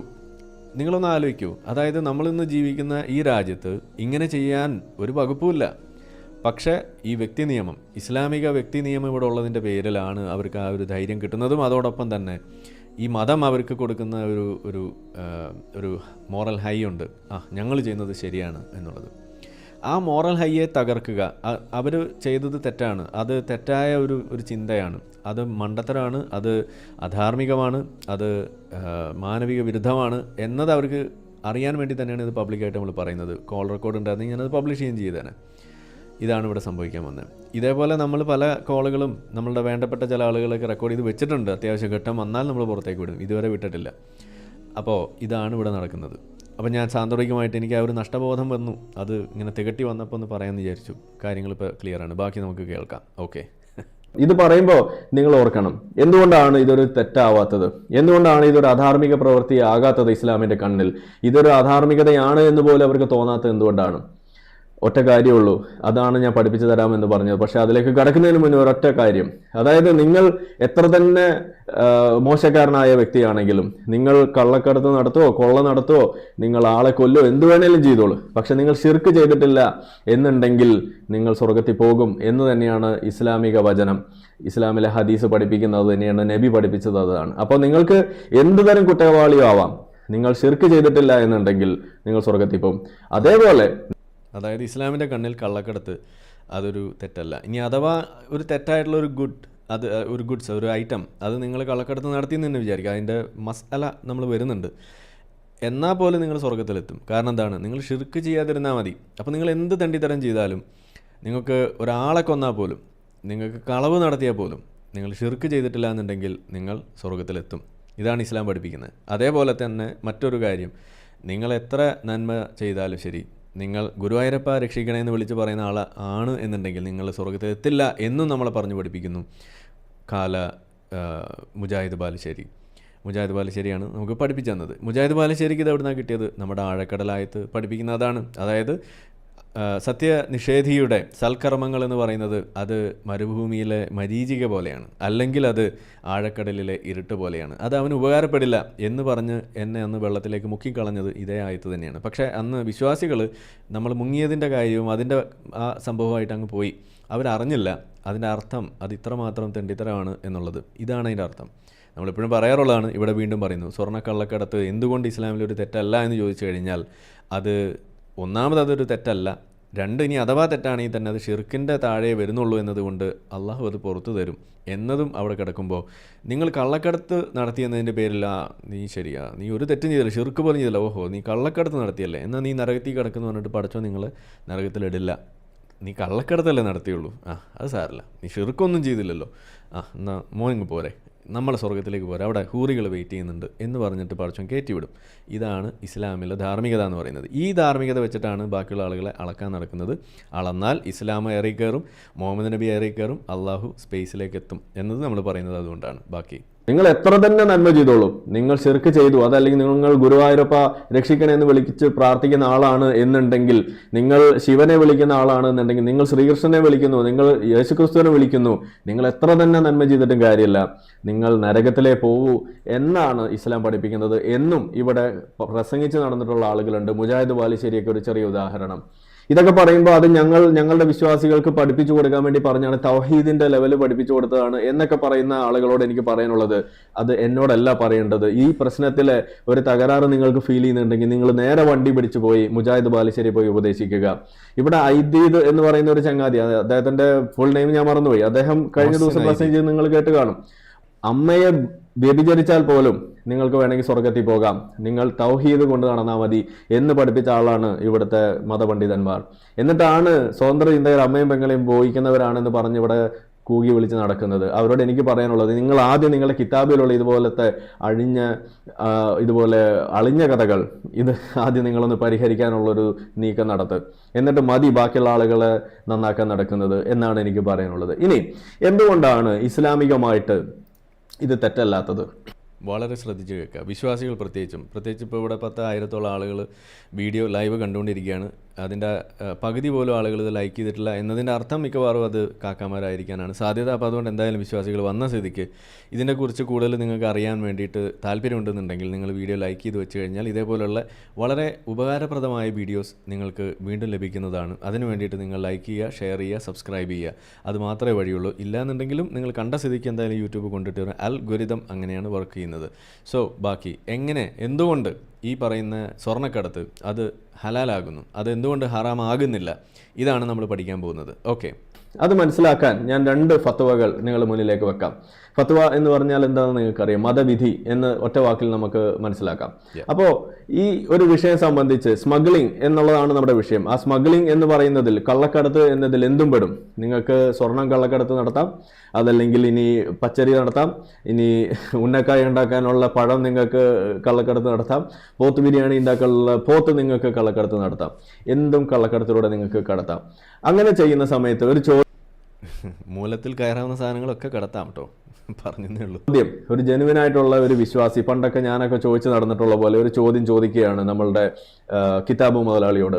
What is the ruling on eating beef that the country imports via smuggling and bribery? കൈക്കൂലി കൊടുത്തും കള്ളക്കടത്ത് നടത്തിയും ഇതുപോലെ എൻ്റെ രാജ്യത്തിലേക്ക് കൊണ്ടുവരുന്ന ഇറച്ചി, ബീഫ്, അത് തിന്നുന്നത് സംബന്ധിച്ചുള്ള മതവിധി എന്താണ് എന്നാണ് ചോദിക്കുന്നത്. ചോദ്യം നമ്പർ 196,004, പബ്ലിക്കേഷൻ ഡേറ്റ് 31/8/2013, ഇസ്ലാം QA എന്ന് പറയുന്ന വെബ്സൈറ്റിലുള്ളതാണ്. 16,000 ചില്ലാനോ ആളുകൾ ഓൾറെഡി ഇത് കണ്ടു കഴിഞ്ഞിട്ടുണ്ട്. ഞാൻ തന്നെ ഒരു 5-8 തവണ അത് കണ്ടിട്ടുണ്ട്. അപ്പോൾ ഏതായാലും ഇതിൻ്റെ വീതി നിങ്ങൾക്ക് വായിക്കാം. ഒരു കാര്യം നിങ്ങൾ പ്രത്യേകം ഓർക്കണം, അന്ന് പറയാൻ വിട്ടുപോയതാണ്, അല്ലെങ്കിൽ പറയേണ്ട കാര്യം ഉണ്ടായിരുന്നില്ല. ഇത് എഴുതിയ ആളുകൾ, ഈ ഫത്വ ഇതൊക്കെ അതിനകത്ത് എഴുതി പിടിപ്പിച്ചുള്ള ആളുകൾക്ക് അറബി അറിയാം കേട്ടോ. അവർ അറബിയിൽ പണ്ഡിതന്മാരാണ്. അപ്പോൾ അതുകൊണ്ട് അങ്ങനെ ആർക്കെങ്കിലും സംശയം ഉണ്ടെന്നുണ്ടെങ്കിൽ അതുമായിട്ട് ഇങ്ങോട്ട് വരണ്ട. അവർ പച്ചയ്ക്ക് അറബിയൊക്കെ വായിച്ച് പഠിച്ച് മനസ്സിലാക്കിയിട്ടുള്ള നല്ല പച്ച അറബി അറിയുന്ന ആളുകളാണ്. ഓക്കെ, അപ്പോൾ ഇതിൽ ആൻസർ എന്ന് പറയുന്നത്, അള്ളാഹുവിന് സ്തുതി, praise be to Allah. There is no sin on you for buying beef in your country and eating it, even if smuggling is widespread, for the following reasons. അതായത് നിങ്ങളുടെ രാജ്യത്ത് കള്ളക്കടത്ത് എത്ര വ്യാപകമായാലും ഈ ഇറച്ചി തിന്നുന്നതിൽ, അതിലൂടെ കടത്തിക്കൊണ്ടുവന്ന ഇറച്ചി തിന്നുന്നതിന് നിങ്ങൾക്ക് യാതൊരു വിലക്കുമില്ല, അതിൽ നിങ്ങൾക്ക് പാപമില്ല എന്ന് പച്ചയ്ക്ക് പഠിപ്പിക്കുന്നു ഇസ്ലാം. അത് അള്ളാഹുവിനെ സ്തുതിച്ചുകൊണ്ടാണ് പഠിപ്പിക്കുന്നത് എന്നുള്ളത് കൊണ്ട് വലിയ തെറ്റൊന്നും നമുക്ക് പറയാൻ പറ്റില്ല, സൂക്ഷിച്ച് നമുക്ക് പറയാം. അപ്പോൾ എന്താണ് അതിലെ വിഷയം? അപ്പോൾ ഇതിൽ നിങ്ങളൊന്ന് നോക്കൂ, ഇവിടെ ഈ ബീഫ് എന്ന് പറയുന്ന സാധനം അത് ലോഫുൾ ആണ് എന്നിരിക്കുക. അതായത് അതിനകത്ത് എന്താണ്, വണ്ടി ഇടിച്ച് ചത്തതോ അതല്ലെങ്കിൽ അള്ളാഹുവിൻ്റെ നാമം ഉച്ചരിക്കാതെ അറുത്തതോ ആയ ബീഫ് അല്ല എന്നുണ്ടെങ്കിൽ അത് നിങ്ങൾക്ക് കഴിക്കാമെന്നിരിക്കെ, സ്വർണം എന്നത് നിങ്ങൾക്ക് വിൽക്കാൻ പറ്റുന്ന, വാങ്ങിക്കാൻ പറ്റുന്ന ഒരു ഉരുപ്പടിയായിരിക്കെ, അത് എങ്ങനെ തന്നെ വന്നാലും അത് നിങ്ങൾക്ക് ഉപയോഗിക്കാം, വാങ്ങിക്കാം എന്ന് പഠിപ്പിക്കുന്നത് എങ്ങനെയെന്ന് നമുക്ക് കാണാം. എന്തൊക്കെയാണ് അതിന് അവരവിടെ വെക്കുന്ന 4 കാരണങ്ങൾ എന്ന് നമുക്ക് നോക്കാം. ഇതിൽ കാര്യം ഒരു തുടക്കത്തിൽ തന്നെ നിങ്ങൾക്ക് ക്ലിയർ ആയിട്ടുണ്ടാവും വിചാരിക്കുന്നത്. അതായത് ഇസ്ലാമിലൊരു സംഗതി ലോഫുൾ ആണോ അൺലോഫുൾ ആണോ എന്ന് തീരുമാനിക്കുന്നത് അതെങ്ങനെ ഡീൽ ചെയ്യുന്നു എന്നതുമായി ബന്ധപ്പെടുത്തിയിട്ടല്ല, ആ സാധനം ലോഫുൾ ആണോ അല്ലയോ എന്നുള്ളതാണ്. അതായത് ഇവിടെ ബീഫിൻ്റെ കാര്യമാണ് ഇവിടെ ഉദാഹരണമായിട്ട് പറഞ്ഞിരിക്കുന്നത്. ഇപ്പോൾ കച്ചവടത്തിൻ്റെ മര്യാദകൾ നിങ്ങളെ പഠിപ്പിക്കാൻ വേണ്ടിയിട്ട് ഇപ്പോൾ ഫതവുൽ മൊയ്ൻ പോലെയൊക്കെയുള്ള കിതാബുകളൊക്കെ എടുത്ത് നോക്കിക്കഴിഞ്ഞാൽ അതിൽ കച്ചവട ഉരുപ്പടിയായിട്ട് അവിടെ ഉദാഹരണമായിട്ട് ഇപ്പോൾ നിങ്ങൾ പറയുകയാണ് നിങ്ങളുടെ കയ്യിൽ 2 എണ്ണം ഉണ്ട്, നിങ്ങളുടെ കയ്യിൽ അത് അതിൻ്റെ ക്വാളിറ്റി ഒരെണ്ണത്തിന് കൂടുതൽ ഒരെണ്ണത്തിന് കുറവ് എന്നൊക്കെ പറഞ്ഞിട്ട് എന്തെങ്കിലും ഒരു നിയമം നിങ്ങളെ പഠിപ്പിക്കുകയാണ്. അപ്പോൾ അതിനൊരു ഉദാഹരണം പറയണം. ഫോർ എക്സാമ്പിൾ, നിങ്ങളുടെ കയ്യിൽ 2 ആപ്പിൾ ഉണ്ട് എന്ന് സങ്കല്പിക്കുക എന്നൊക്കെ പണ്ട് നമ്മൾ കണക്കൊക്കെ പഠിക്കുന്ന സമയത്ത് അല്ലെങ്കിൽ എക്കണോമിക്സ് ഒക്കെ പഠിക്കുന്ന ആളുകൾക്ക് പരിചയം ഉണ്ടാവും. അല്ലെങ്കിൽ നിങ്ങളുടെ കയ്യിൽ 2 മുന്തിരി ഉണ്ടെന്ന് വിചാരിക്കുക എന്നൊക്കെ പറയുന്നത് പോലെ ഈ ഇസ്ലാമിക കിതാബിൽ നിങ്ങൾക്ക് ഈ ഉദാഹരണം പറയുന്നിടത്ത് ആപ്പിളും മുന്തിരി ഒന്നും അല്ല കാണും, അടിമയാണ് നിങ്ങൾക്ക് കാണാൻ കഴിയുക. നിങ്ങളുടെ കയ്യിൽ 2 അടിമയുണ്ട് എന്ന് കരുതുക എന്ന് പറഞ്ഞിട്ടാണ് അവിടെ ഇസ്ലാം ഈ കച്ചവടത്തിൻ്റെ മര്യാദകൾ പോലും പഠിപ്പിക്കുന്നത്. അതായത് ഇസ്ലാമിൻ്റെ കണ്ണിൽ അടിമയെ വെക്കുക, അത് ഡീൽ ചെയ്യുക, അത് കച്ചവടം നടത്തുക എന്ന് പറയുന്നത് ഇന്നും ഹലാലാണെന്ന് മാത്രമല്ല, അതിങ്ങനെ ഒരു ഉദാഹരണം ആയിട്ടൊക്കെ ഉപയോഗിക്കുന്നതിൽ പോലും ഒരു തെറ്റ് കാണുന്നില്ല എന്നും കൂടിയാണ് നമുക്കിവിടെ കാണാൻ സാധിക്കുന്നത്. അപ്പോൾ ഇവിടെ നമ്മൾ കാണുന്നു ഈ ഉദാഹരണം, ബീഫിൻ്റെ ഉദാഹരണം വെച്ചിട്ട് കാര്യങ്ങൾ പറയാണ്. കാരണം പോത്ത് എന്ന് പറയുന്നത് അത് തിന്നാൻ ഭാഗത്തിന് ഹലാൽ അറക്കൽ, അതായത് നമ്മളെ കഴുത്തിൻ്റെ വെട്ടലും വെള്ളം കൊടുക്കലൊക്കെ നിങ്ങൾ കേട്ടിട്ടുണ്ടാവും, ബിസ്മി ചെല്ലണം എന്നിട്ടാണ് ഇത് അറുത്തിട്ടുള്ളത് എന്നുണ്ടെങ്കിൽ ആ ഇറച്ചി നിങ്ങൾക്ക് കഴിക്കാം. അതിനിപ്പോൾ കള്ളക്കടത്തിലൂടെ കൊണ്ടുവന്നതാണോ ഇനി പാരച്യൂട്ടിൽ എറിഞ്ഞു തന്നതാണോ, ഇതൊന്നും അവിടുത്തെ വിഷയമല്ല. ഇതാണ് ഇസ്ലാം പറയുന്നത്. ബാക്കി നമുക്ക് കേൾക്കാം ഇതിൻ്റെ വിശദീകരണം. ഒന്നാമത്തെ കാരണം, the basic principle is that it is permissible to eat meat that is sold in Muslim market without asking or inquiring into its origin and source. എങ്ങനെ വന്നു, എവിടുന്ന് വന്നു എന്നൊന്നും ചോദിക്കണ്ട, അപ്പം തിന്നാ മതി, കുഴി എണ്ണണ്ട എന്നതാണ് ഇസ്ലാം പഠിപ്പിക്കുന്നത്. On the grounds that what appears to be the case is that the meat is being sold in a permissible manner in a legitimate marketplace. നിങ്ങൾ കള്ളക്കടത്ത് നടത്തി കൊണ്ടുവരുന്ന സ്വർണം ഇറച്ചി, ഇനി പുട്ടുപൊടി, ഉരുളക്കിഴങ്ങ്, ഇനി എന്തു തന്നെ ആയാലും അത് വിൽക്കുന്നത് ഇസ്ലാമികമായ ഒരു രീതിയിലാണ് എന്നുണ്ടെങ്കിൽ, അത് ഒരു കച്ചവട സ്ഥാപനത്തിലൂടെയാണ് എന്നുണ്ടെങ്കിൽ അതിൻ്റെ കുഴി നിങ്ങൾ എണ്ണേണ്ടതില്ല എന്നുള്ളതാണ് അവിടെ പഠിപ്പിക്കുന്നത്. So the Muslim should not concern himself with asking questions or examining details. കൂടുതലൊന്നും ചോദിക്കണ്ട. The mother of the believers, നമ്മളുടെ ആയിഷ ഉമ്മ, ഐസുമ എന്ത് പറഞ്ഞു? Narrated that some people said, O messenger of Allah, ഓ എൻ്റെ പൊന്ന് പ്രവാചക, some people bring me to us and we do not know whether they mentioned the name of Allah over it or not. The messenger of Allah said, say the name of Allah over it and eat it. അതായത് നിങ്ങളുടെ മുന്നിലേക്ക് കൊണ്ടുവരുന്ന ഇറച്ചി, അത് പോത്തിറച്ചി ആയിക്കോട്ടെ, പന്നിയിറച്ചി ആയിക്കോട്ടെ, എന്ത് തന്നെ ഇറച്ചി ആയിക്കോട്ടെ, എന്താണെന്ന് നിങ്ങൾക്ക് അറിയില്ല. അത് ഈ പറയുന്ന ഹലാൽ രൂപത്തിൽ അർത്ഥതാണോ വെച്ചതാണോ ഒന്നും അറിയില്ല. പക്ഷെ നിങ്ങളുടെ മുന്നിലേക്ക് കൊണ്ടുവന്നത് മുസ്ലിങ്ങളാണ് എന്നുണ്ടെങ്കിൽ നിങ്ങൾ അതിൽ സംശയിച്ച് നിൽക്കണ്ട, നേരെ എടുക്കുക, ബിസ്മി ചൊല്ലുക, തിന്നുക എന്നുള്ളതാണ് ഇസ്ലാം പഠിപ്പിക്കുന്നത്. ഇതാണ് ഇസ്ലാമിൻ്റെ വിധി. അപ്പോൾ നിങ്ങളുടെ മുന്നിലേക്ക് കൊണ്ടുവരുന്ന സ്വർണം അത് ബിസ്മി ചൊല്ലി അങ്ങോട്ട് വാങ്ങിക്കുക എന്നുള്ളതാണ് അതിൻ്റെ ഒരു വിധി എന്ന് പറയുന്നത്. നിങ്ങളുടെ മുന്നിലേക്ക് കൊണ്ടുവരുന്നത് പോത്തിറച്ചി, അത് ബിസ്മി ചൊല്ലി അങ്ങോട്ട് കഴിക്കുക. നിങ്ങളുടെ മുന്നിലേക്ക് കൊണ്ടുവന്ന് പുട്ടുപൊടി, ബിസ്മി ചൊല്ലി പുട്ടുണ്ടാക്കുക. ഇതേപോലെ ഉരുളക്കിഴങ്ങ് കുഴച്ച് നിങ്ങൾ നല്ല കട്ട്ലറ്റ് ഉണ്ടാക്കുക, എന്ത് വേണേലും ചെയ്തോളൂ.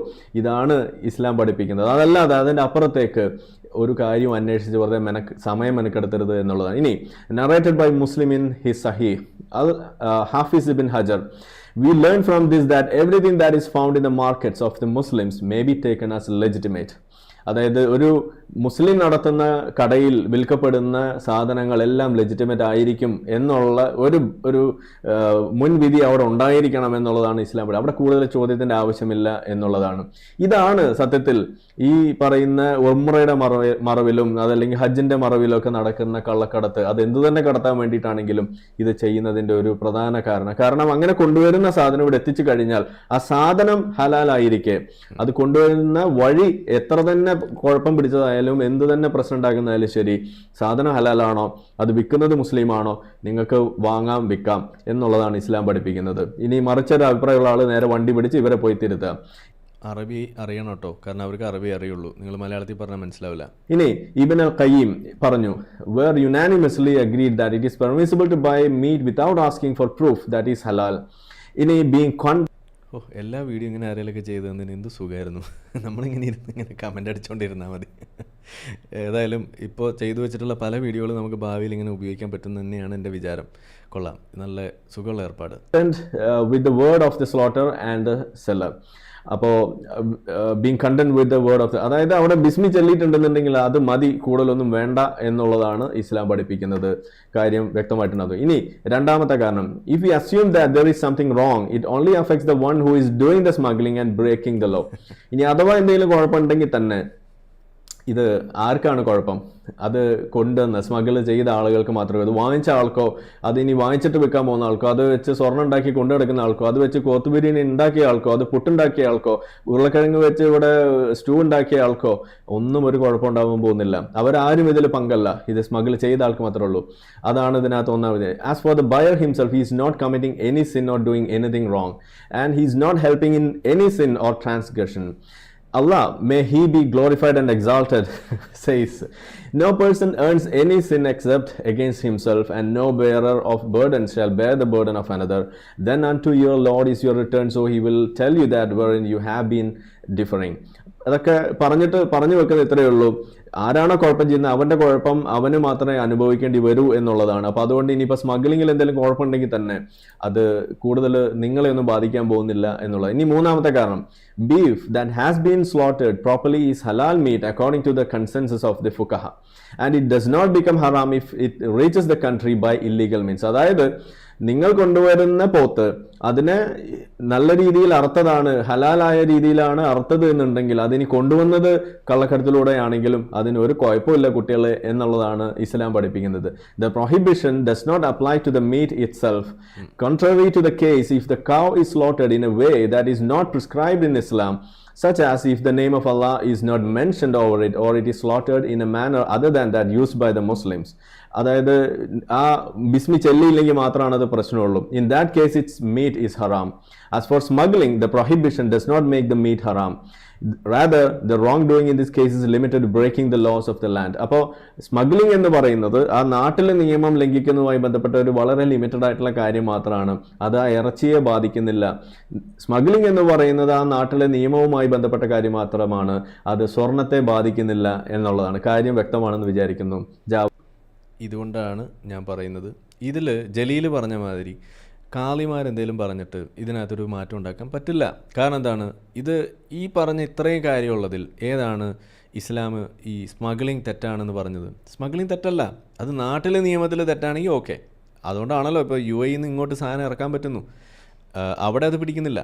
എന്നാൽ ഇവിടെ എത്തിക്കഴിയുമ്പോഴാണ് ഈ പിടുത്തവും കാര്യങ്ങളൊക്കെ വരുന്നത്. പിന്നെ വേറെ ഒരു കാര്യമുണ്ട്, നമ്മുടെ നാട്ടിലെ സാമ്പത്തികമായിട്ടുള്ള ചില ടാക്സിങ്ങിൻ്റെ പ്രശ്നവുമൊക്കെയാണ് അതിൽ കൂടുതൽ ഇതിന് വഴി വെക്കുന്നത്. അപ്പോൾ അതിൽ മാറ്റം കൊണ്ടുവന്നിട്ട് ഇതിനെ ലിമിറ്റ് ചെയ്യാൻ പറ്റിയാലാണ് ഇതിൽ ഒരു വലിയ മാറ്റം നമ്മൾ പ്രതീക്ഷിക്കേണ്ടുള്ളൂ. അല്ലാതെ കാളിമാരിടപെട്ടിട്ട് ഇതിനെക്കുറിച്ച് ബോധവൽക്കരണം നടത്തിയിട്ട് എന്ത് ബോധം ഉണ്ടാക്കാനാണ് നിങ്ങൾ ശ്രമിക്കുക? ഇസ്ലാമിൽ ഇത് തെറ്റാണ് എന്ന് ഇസ്ലാമിൽ ഏത് മസ്അല എടുത്ത് വെച്ചിട്ടോ ഫത്വ എടുത്ത് വെച്ചിട്ടോ ഏത് കിതാബ് എടുത്ത് വെച്ചിട്ടാണ് നിങ്ങളിത് പറഞ്ഞ് പഠിപ്പിക്കുക? ഒരു കിതാബിലും നിങ്ങൾക്കത് കാണാൻ കഴിയില്ല. കാരണം എന്താണ്, ഈ പറയുന്ന സാധനം സ്വർണം ഹറാമല്ല, അത് ഹലാലാണ്. അത് നിങ്ങൾക്ക് ഡീൽ ചെയ്യാം, അതൊരു കച്ചവട സാധനമായിട്ട് നിങ്ങൾക്ക് ഉപയോഗിക്കാം, വിൽക്കാം, വാങ്ങാം, അത് വെച്ച് ആഭരണങ്ങൾ ഉണ്ടാക്കാം. അത് ഹറാമല്ല. അതുകൊണ്ട് തന്നെ അത് സ്മഗിൾ ചെയ്തു വന്നു എന്നതിൻ്റെ പേരിൽ അത് ഹറാമാകുന്നില്ല. മാത്രമല്ല അത് വാങ്ങുന്ന ആളെ അത് ബാധിക്കുന്നില്ല.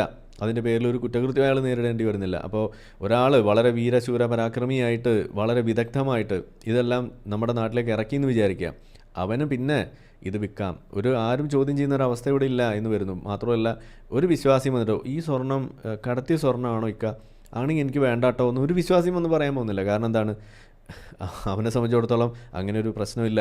ഇനി അതിൻ്റെ പേരിൽ ഇനി ആരെങ്കിലും കുറച്ച് വില കുറച്ച് കൊടുത്താൽ തന്നെ അത് അവന് ആ കടയിൽ പോയ വില കുറവുണ്ട് കേട്ടോ എന്ന് പറഞ്ഞിട്ട് ചില ആളുകൾ ഇങ്ങനെ ചില ജ്വല്ലറികളെ കുറിച്ചൊക്കെ നമ്മളടുത്ത് പറയാനുണ്ട്. ഞാൻ ആ പേര് ഇപ്പോൾ ഏതായാലും പറയുന്നില്ല, കാരണം അതിനെക്കുറിച്ചുള്ള കാര്യങ്ങൾ വരുന്നില്ല.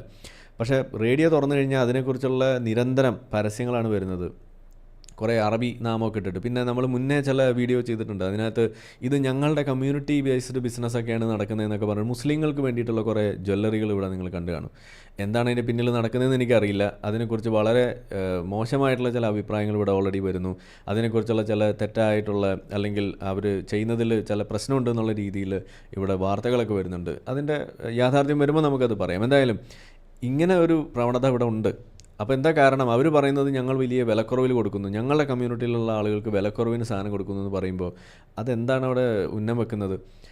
എന്തോ ഒരു തരികട അവിടെ ആളുകൾക്ക് മണക്കുന്നു എന്ന് വരികയാണ്. അതാണ് ഇതിൽ നമ്മൾ കണ്ടുവരുന്നത്. അപ്പോൾ അത് പറഞ്ഞത് ഈ സാധനം ഇറക്കിയത് ഈ കള്ളക്കടത്തിലൂടെ ആണ് എന്നതിൻ്റെ പേരിൽ ഒരു വിശ്വാസി പോലും കള്ളക്കടത്ത് സ്വർണം വേണ്ട എന്ന് വെക്കാൻ നിങ്ങൾക്ക് ഇവിടെ പ്രേരിപ്പിക്കാൻ മതത്തിലെ ഒരു നിയമം പോലും അതിന് നിങ്ങൾക്ക് സഹായകമാകില്ല എന്നുകൂടിയാണ് ഇവിടെ നമുക്ക് കാണാൻ കഴിയുന്നത്. ഓക്കെ, സിമ്പിളാണ്, പവർഫുൾ ആണ്.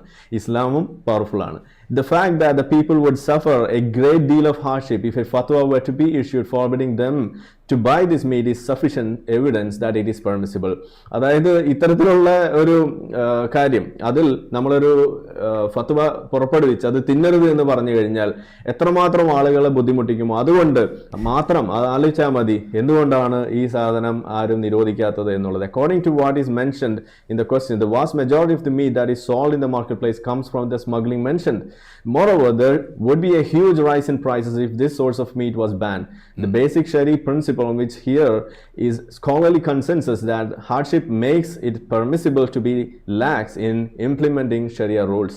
അതായത് ഇതുപോലെ ഒരു റൂൾ ഉണ്ടാക്കിയാൽ എത്ര ആളുകളെ കുഴപ്പത്തിലാക്കും, ബുദ്ധിമുട്ടിക്കും എന്നുള്ളത് മാത്രം കണക്കിലെടുത്തിട്ടാണ് ഇതുപോലെയുള്ള നിരോധനങ്ങൾ കൊണ്ടുവരാത്തത്. അതുകൊണ്ടാണ് ഇറച്ചി തിന്നോളൂ കുട്ടികളെ എന്ന് പറയുന്നത്. അതുകൊണ്ടാണ് സ്വർണം നിങ്ങൾ വിറ്റോളൂ കുട്ടികളെ, നിങ്ങൾ വാങ്ങിച്ചോളൂ കുട്ടികളെ എന്ന് പറയുന്നത്. അപ്പോൾ ഇനി അഥവാ കള്ളക്കടത്ത് നടത്തിയാൽ തന്നെ അത് കടത്തിയവനെ മാത്രമേ ബാധിക്കുന്നുള്ളൂ, അത് നിങ്ങളെ ബാധിക്കുന്നില്ല എന്നുള്ളതാണ്. ഒന്ന് ആലോചിച്ച് നോക്കുക, ഈ ആളുകളാണ് ഇസ്ലാം എന്ന് പറയുന്നത് ധാർമ്മികതയുടെ എന്തോ വലിയ ഒരു കച്ചവടം നടത്തുന്ന ആളാണ്. ആ ഇസ്ലാം ഇല്ലെങ്കിൽ അവിടെ പ്രശ്നമാണെന്ന് പറയുന്നത്. ഇപ്പോൾ ഒരു ഇസ്ലാം അല്ലാത്തൊരു വ്യക്തിയെ സംബന്ധിച്ചിടത്തോളം ഒരു ഹിന്ദുവിനെ വിളിച്ച് ചോദിക്കും, നിങ്ങൾ ചോദിക്കുകയാണ് ഈ പറയുന്ന സ്മഗ്ലിംഗ്, ഗോൾഡ് സ്മഗ്ലിംഗ്, അല്ലെങ്കിൽ പോട്ടെ നിങ്ങൾ പോത്തിറച്ചി അത് സ്മഗ്ലിംഗ്, അത് അവരേതായാലും തിന്നാൻ പോകുന്നില്ല, എന്നാലും ചോദിക്കുകയാണ്, അതിനെക്കുറിച്ച് നിങ്ങൾ അഭിപ്രായം വളരെ തെറ്റാണെന്ന് അവർ ഒറ്റ ശ്വാസത്തിൽ പറയും. അതിന് ഈ ക്രിസ്ത്യാനിയോട് ചോദിച്ചാൽ അത് തന്നെയാണ് പറയാം. പക്ഷെ ഒരു മുസ്ലിമിനോട് ചോദിച്ചു കഴിഞ്ഞാൽ അത് ഞങ്ങൾക്ക് കിതാബി നോക്കണമെന്ന് പറയും. ഏതുപോലെ രവിചന്ദ്രനുമായി നടന്ന വേളത്തിന്റെ ആ ഒരു സംവാദത്തിൽ നിങ്ങൾ മരിച്ചു കഴിഞ്ഞാൽ നിങ്ങളുടെ ശരീരം മെഡിക്കൽ കോളേജിന് കൊടുക്കാൻ പറ്റുമോ ഇല്ലയോ എന്ന് ചോദിക്കുമ്പോൾ അത് ഞാൻ ചോദിച്ചിട്ട് പറയാമെന്ന് പറഞ്ഞ ആളാണ്. ഇതാണ് ഇസ്ലാമിന്റെ ഒരു കിടപ്പ് എന്ന് ഇനിയെങ്കിലും മനസ്സിലാക്കുക എന്നുള്ളതാണ് എനിക്ക് പറയാനുള്ളത്. ഇത് ഒറ്റ ശ്വാസത്തിൽ ഇതൊരു അധാർമിക പ്രവൃത്തി ആണ് എന്ന് പറയാൻ ഇസ്ലാമിനോ ഇസ്ലാമിന്റെ വക്താക്കൾക്കോ ഒരിക്കലും സാധിക്കില്ല. കാരണം അതിന്റെ കാരണങ്ങൾ 4 കാരണമായിട്ട് ഇവിടെ പറഞ്ഞിട്ടുണ്ട്. ഇനി ഒന്നും കൂടി ഒന്ന് വിശദമാക്കി ഒന്ന് സമപ്പ് ചെയ്ത് കഴിഞ്ഞാൽ, regardless of the laws of the countries and whether they allow the importing of cattle or not, whether they allow the importing of gold or not, regardless of the extent to which that serves the interests of the people or not, none of that has any impact on the gold of these cattle of these Muslims, even if the consumer is certain that it comes from smuggled gold. ഇതാണ് പറഞ്ഞു വെക്കുന്നത്. അതായത് നിങ്ങൾ smuggle ചെയ്യുക എന്ന് പറയുന്നത് ആ നാട്ടിലെ നിയമവുമായി ബന്ധപ്പെട്ടിട്ടാണ്, അത് ആ ഗോൾഡുമായി ബന്ധപ്പെട്ടിട്ടുള്ള ഗോൾഡ് എന്ന് പറയുന്ന സാധനം അല്ലെങ്കിൽ പോത്തിറച്ചി എന്ന് പറയുന്ന സാധനം അത് ഒരു കുഴപ്പം പിടിച്ച സാധനം അല്ലാത്ത കാലത്തോളം അതിനെ നിങ്ങൾക്ക് ഒരു മോശം പ്രവൃത്തിയായിട്ട് കണക്കാക്കാൻ കഴിയില്ല എന്നുള്ളതാണ്. ഇനി ഇതാണ് ഇതിൽ നമുക്ക് കാണാൻ കഴിയുന്ന ഒരു ഫത്വ. ഇനി മറ്റൊരു ഫത്വ ഒരു കമ്പാരിസന് വേണ്ടി എടുത്തേ ഉള്ളൂ. ഇത് ഷെയ്ഖ് അബ്ദുള്ള ബിൻ ബയ്യ, ഇത് 2018 ആ കാലഘട്ടത്തിൽ എവിടെ കൊടുത്താണ്. ഇതിൽ എഴുതിയിരിക്കുന്ന ഒരു ചോദ്യമാണ്, സ്മഗ്ലിംഗ് ലോഫുൾ മീറ്റ്. ഇത് നേരെ സ്മഗിൾ ചെയ്യുന്നതിനെ കുറിച്ചാണ്. മറ്റേത് സ്മഗിൾ ചെയ്തുകൊണ്ടൊന്ന് ഇറച്ചി തിന്നുന്നതിനെ കുറിച്ചാണ് ചോദിച്ചെന്നുണ്ടെങ്കിൽ ഇവിടെ സ്മഗിൾ ചെയ്യുന്നതിനെ കുറിച്ചാണ്. അതും കൂടി നമുക്കൊന്ന് നോക്കാം. അപ്പോൾ നേരത്തെ നമ്മൾ എന്താ കണ്ടത്, സ്മഗിൾ ചെയ്യുന്നതിന് എന്തെങ്കിലും കുഴപ്പമുണ്ടെങ്കിലേ പ്രശ്നമുള്ളൂ, ഇറച്ചിക്കൊരു കുഴപ്പമില്ല, നിങ്ങൾക്ക് തിന്നാം, പോത്ത് ബിരിയാണി ഉണ്ടാക്കാം, നിങ്ങൾക്ക് ആ സ്വർണ്ണം ഉപയോഗിച്ച് മാല ഉണ്ടാക്കാം, വിൽക്കാം എന്ന് നമ്മൾ കണ്ടു. ഇവിടെ നമ്മൾ കാണാൻ പോകുന്നത്, we smuggle lawful meat across the borders of the country where we live in Europe. Because the lawful meat there is doubtful. Besides, the quantity of meat in this country is little and thus very expensive. Is this permissible? The Muslim community needs this lawful meat. Please give us a fatwa in this regard. ഒരു ഫത്വ തരൂ എന്നാണ് അവിടെ ചോദിക്കുന്നത്. അപ്പോൾ ഇതിലെ ഉത്തരം ഒന്ന് നമ്മൾ വായിച്ച് മനസ്സിലാക്കേണ്ടതാണ്. In the name of Allah. നേരത്തെ നമ്മൾ കണ്ടു, in the name of Allah and the merciful and the one who gives mercy, peace and blessings be upon the Muhammad. Smuggling, whatever its content, place or source may be, cannot be permitted because it goes contrary to the system of the country where the Muslims live. എന്താണ് ഇതിന്ന് മനസ്സിലാക്കുക? നമുക്കത് വായിക്കുമ്പോൾ വളരെ മികച്ചൊരു ആശയമായിട്ട് തോന്നുന്നു. അതായത് നിങ്ങൾ ജീവിക്കുന്ന നാട്ടിലെ നിയമത്തിന് എതിരായതുകൊണ്ട് നിങ്ങൾ സ്മഗിൾ ചെയ്യരുത് എന്നാണ് പറയുന്നത്. അതായത് നിങ്ങൾ ജീവിക്കുന്ന നാട്ടിൽ അത്തരം ഒരു പ്രശ്നമില്ല എന്നുണ്ടെങ്കിൽ, നിയമത്തിന് വിരുദ്ധമൊന്നും അല്ല എന്നുണ്ടെങ്കിൽ സ്മഗിൾ ചെയ്യാമെന്ന് പറയുമ്പോൾ എന്താണ് ഉദ്ദേശിക്കുന്നത് എനിക്ക് മനസ്സിലായില്ല. കാരണം ഇമ്പോർട്ട് അലൗഡ് ആണ് എന്നുണ്ടെങ്കിൽ പിന്നെ അവിടെ സ്മഗിൾ ചെയ്യേണ്ട ആവശ്യമില്ല എന്നുള്ളതാണ്. ഇത് ടിക്കറ്റ് എടുത്ത് കള്ളവണ്ടി കയറുക എന്ന് പറയുന്ന പോലെയുള്ള ഒരു പരിപാടിയാണ്. അപ്പോൾ ഇവർക്ക് ഒറ്റ ശ്വാസത്തിൽ പറയാൻ കഴിയുന്നില്ല സ്മഗ്ലിംഗ് എന്ന് പറയുന്നത് തെറ്റാണ് മക്കളെ എന്ന് പറയാൻ കഴിയുന്നില്ല എന്ന് മാത്രമല്ല, അതിന് താഴേക്ക് വായിക്കുമ്പോൾ അത് കൂടുതൽ വികൃതമാവുന്നത് നിങ്ങൾക്ക് കാണാൻ കഴിയും. Muslims have been enjoined to fulfill all their covenants. Thus, they should not contravene this covenant. അതായത്, you believe, fulfill all contracts. Thus you shall fulfill the covenant of Allah whenever you make a covenant, and you shall not break oaths after their affirmation. For indeed you have made Allah a guarantor over you.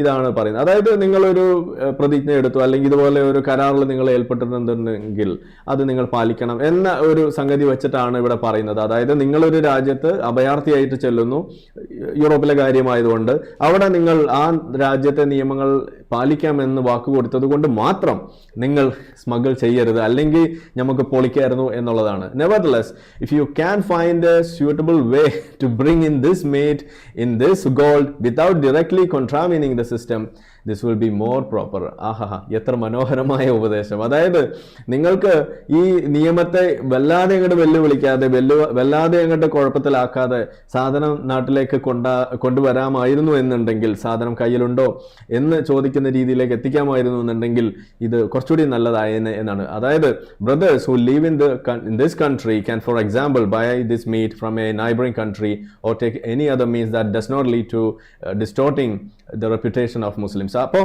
എന്താണ് പ്രശ്നം? മുസ്ലിംസിന്റെ reputation അത് മാത്രമാണ് വിഷയം. അതല്ലാതെ നാട്ടിലെ മറ്റേതെങ്കിലും വിഷയങ്ങളോ അല്ലെങ്കിൽ ആ സാമ്പത്തിക സംവിധാനത്തെ തകർക്കുന്നതോ അല്ലെങ്കിൽ ആ ചെയ്യുന്നതിലെ ഒരു അധാർമികതയോ ഇതൊന്നുമല്ല ഇവിടുത്തെ വിഷയമായിട്ട് വരുന്നത്. എന്താ അതിന്റെ കാരണം? If any of them is caught while doing something like this and the media broadcast its, this will give a bad reputation to Muslims. Preserving Muslims' reputation is one of the objectives of the Sharia. ഇതാണ് അള്ളാഹുവിന് ബാക്കിയൊക്കെ നന്നായിട്ട് അറിയാമെന്ന് പറയുന്നത്. ഇതൊന്ന് ആലോചിച്ച് നോക്കൂ. അതായത് ലോകാവസാനം വരെയുള്ള ആളുകൾക്ക് മാർഗനിർദ്ദേശം തരാം എന്നും പറഞ്ഞിട്ട് ഇറക്കിയിരിക്കുന്ന ഖുർആനോ അല്ലെങ്കിൽ ഇസ്ലാമിലെ ഒരു വിഷയം സംബന്ധിച്ച് ചോദിക്കുമ്പോൾ എഴുതി വെച്ചിരിക്കുന്ന കാര്യങ്ങളാണ് ഈ കാണുന്നത്. അതായത് എങ്ങനെ നിസ്കരിക്കണമെന്നുള്ളത് കൃത്യമായിട്ട് കാണില്ല, എങ്ങനെ നോമ്പ് നോക്കണമെന്ന് കാണില്ല, എങ്ങനെ ഹജ്ജ് ചെയ്യണമെന്ന് അറിയില്ല. അതായത് ഈമാൻകാരി ഇസ്ലാംകാരി എന്നൊക്കെ പറയുന്ന സാധനത്തിലെ മിക്ക സംഗതികളും അത് സംബന്ധിച്ച് വളരെ അവ്യക്തമാണ് കാര്യങ്ങൾ. പക്ഷെ വളരെ കൃത്യമായിട്ട് എന്താണ് ഇസ്ലാമിൽ പറഞ്ഞിട്ടുള്ളത് എന്നുള്ളത് ഞാൻ എപ്പോഴും പറയാറുണ്ട്. നിങ്ങൾ കേട്ട് പഴകിയ സംഗതികൾ എന്നാലും പറയാണ്. സ്ത്രീകളുടെ സ്ഥാനങ്ങൾ ഒടിഞ്ഞു തൂങ്ങിയിട്ടില്ല, അത് സമപ്രായക്കാരായ സ്ത്രീകൾ 33 വയസ്സുള്ള സ്ത്രീകളാണ്, എല്ലാം വളരെ കൃത്യമാണ്. അവരുടെ സ്ഥാനങ്ങൾ ഒടിഞ്ഞു തൂങ്ങിയിട്ടില്ല എന്നുള്ളതൊക്കെ വളരെ ഭംഗിയായിട്ട് എഴുതി വെച്ചിട്ടുണ്ട്. ഇനി പുരുഷന്മാരുടെ ലിംഗം അത് ഒടിയാത്ത ലിംഗമാണ് എന്നതിനകത്ത് എഴുതി വെച്ചിരിക്കും. അപ്പൊ ഇതൊക്കെ വളരെ കൃത്യമായിട്ട് എഴുതി വെക്കാനും മുഹമ്മദ് നബിയുടെ ഭാര്യമാരെ മരണശേഷം എന്ത് ചെയ്യണം, ആരൊക്കെ കല്യാണം കഴിക്കണം, അടിമ സ്ത്രീകളെ എങ്ങനെ ചെയ്യണം, ഇതൊക്കെ എഴുതി വെച്ചിട്ടുള്ള ഒരു പടച്ചോന്. പക്ഷെ ഇതൊന്നും എഴുതി വെക്കാൻ സമയം കിട്ടിയില്ല. കള്ളക്കടത്ത് ഹറാമാണ് എന്ന് എഴുതി വെക്കാൻ പടച്ചോൻ മറന്നുപോയി മക്കളെ എന്നുള്ളതാണ് നമുക്കിവിടെ കാണാൻ കഴിയുന്നത്. എന്നിട്ട് എഴുതി വെച്ചിരിക്കുന്നത് അള്ളാഹ് നോസ് ബെസ്റ്റ് എന്ന്. ഇത് അള്ളാഹിനേക്കാളും നന്നായിട്ട് ബാക്കിയുള്ള മനുഷ്യന്മാർക്ക് അറിയാം എന്നുള്ളൊരു വസ്തുതയാണ് ഇവിടെ ഇവർ മറന്നു പോകുന്നത്. അപ്പോൾ ഇവിടെ ഇതിൽ പറയാൻ വിട്ടൊരു കാര്യമുണ്ട്. അതായത് ഒന്ന് ആലോചിക്കൂ, ഇന്നിപ്പോൾ ജലീൽ വന്നിട്ട് പറഞ്ഞു, മുഖ്യമന്ത്രി പറയുന്നു, അൻവർ പറയുന്നു, ഇത് നാട്ടിൽ പാട്ടാവുന്നു. എന്താ ഇവിടുത്തെ വിഷയം? ഈ കള്ളക്കടത്തിൽ പിടിക്കപ്പെടുന്നത് മുഴുവൻ മുസ്ലിങ്ങളാണ്. അപ്പോൾ ഈ ഉപദേശം കൊടുക്കുമ്പോൾ അവർ പറയണത് എന്താ? നിങ്ങൾ സൂക്ഷിച്ച് നോക്കിയും കണ്ടൊക്കെ കള്ളക്കടത്ത് നടത്തണം, പിടിക്കപ്പെടാൻ പാടില്ല. കാരണം പിടിക്കപ്പെട്ടാൽ അത് നാറ്റക്കേസാവും, നമുക്ക് വലിയ ചീത്തപ്പേരുണ്ടാക്കും. അതുകൊണ്ട് നിങ്ങൾ സൂക്ഷിച്ച് ചെയ്യണം, അതല്ലാതെ ഇത് ചെയ്യരുത്, ഇതൊരു പ്രശ്നമാണ് എന്നല്ല ഇവിടെ പറഞ്ഞ് പഠിപ്പിക്കുന്നത്. ഇവിടെ ഇമേജ് പ്രോബ്ലം ആയിട്ടാണ് ഇതിനെ കാണുന്നത്. ഇതൊരു ധാർമ്മികതയുടെ ഇഷ്യൂ ആയിട്ട് ഇതിനെ കാണുന്നില്ല. ഇത് നിങ്ങളുടെ ഒരു വ്യക്തിത്വം എന്നുള്ള രീതിയിൽ, അതിനെ ബാധിക്കുന്ന ഒരു വിഷയം എന്നുള്ള രീതിയിൽ മാത്രം ഇതിനെ അവതരിപ്പിക്കുന്നു ഇസ്ലാം. ഇതാണ് ഇസ്ലാം ഉണ്ടാക്കി വെക്കുന്ന ഈ പ്രശ്നം. ഇസ്ലാമിന് ഒരിക്കലും ഈ ഒരു സാധനത്തെ തടയാൻ കഴിയില്ല എന്ന് പറയുന്നതിൻ്റെ ഒരു കാര്യവും ഇത് തന്നെയാണ്. അപ്പോൾ ഏതായാലും നമ്മുടെ നാട്ടിൽ ഇത്തരം വിഷയങ്ങളൊക്കെ പറയുമ്പോൾ ഞാൻ ഇവിടെ ഒരു കാര്യം കൂടി പറയാൻ വന്നത്, ആ വീഡിയോയുടെ ബാക്കി അതാണ്. പ്ലേ ചെയ്യണമെന്നില്ല, നിങ്ങൾക്കത് കാണാം. അതിൽ അല്ലെങ്കിൽ ഏതായാലും ഇത്ര ആയതല്ലേ, ഒരു 5 മിനിറ്റിൻ്റെ കാര്യമുള്ളൂ, അതങ്ങ് പ്ലേ ചെയ്തേക്കാം. ഓക്കെ. ഒരു കാര്യം നമ്മൾ ആലോചിക്കുക, മുഹമ്മദ് നബി എന്ന് പറയുന്ന വ്യക്തി എങ്ങനെയാണ് ഇസ്ലാമിൽ ജീവിച്ചിരുന്നത്? അദ്ദേഹത്തിന്റെ പ്രധാന ജോലി എന്തായിരുന്നു? ഇത് നമ്മൾ അന്വേഷിച്ചാൽ മതി. എന്തുകൊണ്ടാണ് ഈ പറയുന്ന കള്ളക്കടത്ത് സംബന്ധിച്ചോ അല്ലെങ്കിൽ കള്ള മുതൽ ഡീൽ ചെയ്യുന്നത് സംബന്ധിച്ചോ അല്ലെങ്കിൽ കൊള്ള നടത്തുന്നത് സംബന്ധിച്ചോ ഒന്നും നെഗറ്റീവായിട്ടുള്ള ഒരു കാര്യം നിങ്ങൾക്ക് കാണാൻ സാധിക്കാത്തത്? കാരണം മുഹമ്മദ് നബിയുടെ കുലത്തൊഴിൽ എന്ന് പറയുന്നത് ഒരു കൊള്ളക്കാരനായിരുന്നു, ഒരു ഹൈവേ ബാൻഡിറ്റ് ആയിരുന്നു, നമ്മളുടെ ഒരു ഹൈവേ മാൻ ആയിരുന്നു ഈ പറയുന്ന മുഹമ്മദ് നബി എന്ന് പറയുന്നത്. അദ്ദേഹത്തിൻ്റെതായിട്ടുള്ള ജീവിത രീതിയുടെ ഭാഗമായിക്കൊണ്ട് കൂടെ ആളെ ചേർക്കുകയും അതിനുവേണ്ടി ആളുകളെ കൂടെ നിർത്തുന്നതിന് വേണ്ടിയിട്ട് കിട്ടുന്ന മുതൽ പങ്ക് വെച്ച് കൊടുക്കുകയും ഒക്കെ ചെയ്തിട്ടാണ് ആളെ കൂടെ കൊണ്ട് നടന്നത്. ആ പങ്ക് വെച്ച് കൊടുക്കുന്ന കൂട്ടത്തിൽ യുദ്ധ മുതൽ എന്നൊക്കെ നമ്മൾ വിളിക്കുന്ന സാധനം, കൊള്ള മുതലാണ് സംഭവം, പിടിച്ചെടുക്കുന്ന സാധനം. അതിൽ 5-1 അള്ളാഹുവിന്, ബാക്കിയുള്ളത് ഞമ്മക്കെന്നൊക്കെ പറഞ്ഞ് എടുത്ത് കണക്കൊക്കെ നിങ്ങൾക്ക് അറിയാം. ഇതാണ് അവിടെ ചെയ്തുകൊണ്ടിരുന്നത്. അപ്പോൾ എടുത്തിട്ട് കിട്ടുന്നതിൻ്റെ കുറച്ച് അവർക്കൊക്കെ പങ്കുവെച്ച് കൂടെ ആളെ നിർത്തി ഇത് തുടർന്നുകൊണ്ട് പോയി എന്നുള്ളതാണ് മുഹമ്മദ് നബി ചെയ്തിട്ടുള്ള കാര്യം. അതുകൊണ്ട് തന്നെ ഇത് എങ്ങനെയാണ് ഇസ്ലാമിൽ ഇത് തെറ്റാണ് എന്ന് പറഞ്ഞിട്ടുള്ളൊരു വാചകം നിങ്ങൾക്ക് കാണാൻ കഴിയുക? മുഹമ്മദ് നബി ഒന്നാന്തരം കൊള്ളക്കാരനായിരുന്നു, ഒരു അറേബ്യൻ ഗബ്ബർ സിംഗ് ആയിരുന്നു മുഹമ്മദ് നബി എന്ന ഒരു യാഥാർത്ഥ്യം ഇനിയെങ്കിലും സാധാരണ മുസ്ലിങ്ങൾ മനസ്സിലാക്കേണ്ട ഘട്ടം എത്തിയിരിക്കുന്നു എന്നുള്ളതാണ്. അതുകൊണ്ടാണ് ഈ പറയുന്ന കള്ളക്കടത്ത് സംബന്ധിച്ചോ കൊള്ള സംബന്ധിച്ചോ ഒന്നും നിങ്ങൾക്ക് ഒരു കാര്യവും വിപരീതമായിട്ടുള്ളത് നിങ്ങൾക്ക് കാണാൻ കഴിയുന്നത്. ഇത് ഇരിക്കെയാണ് ഈ ധാർമ്മികത എന്ന് പറയുന്നത്, അതിൽ എന്തോ വലിയ ഔന്നിത്യം അവകാശപ്പെടുന്ന ഇസ്ലാം മത വിശ്വാസികൾക്ക് ഇതിലൊക്കെ വട്ടപൂജ്യമാണ് എന്ന് പറയേണ്ടതായിട്ട് വരുന്നതും, ഇതിലൊന്നും ഒരു കൃത്യമായ നിലപാട് പോലും എടുക്കാൻ കഴിയുന്നില്ല എന്ന് നമുക്ക് കാണേണ്ടി വരുന്നതും.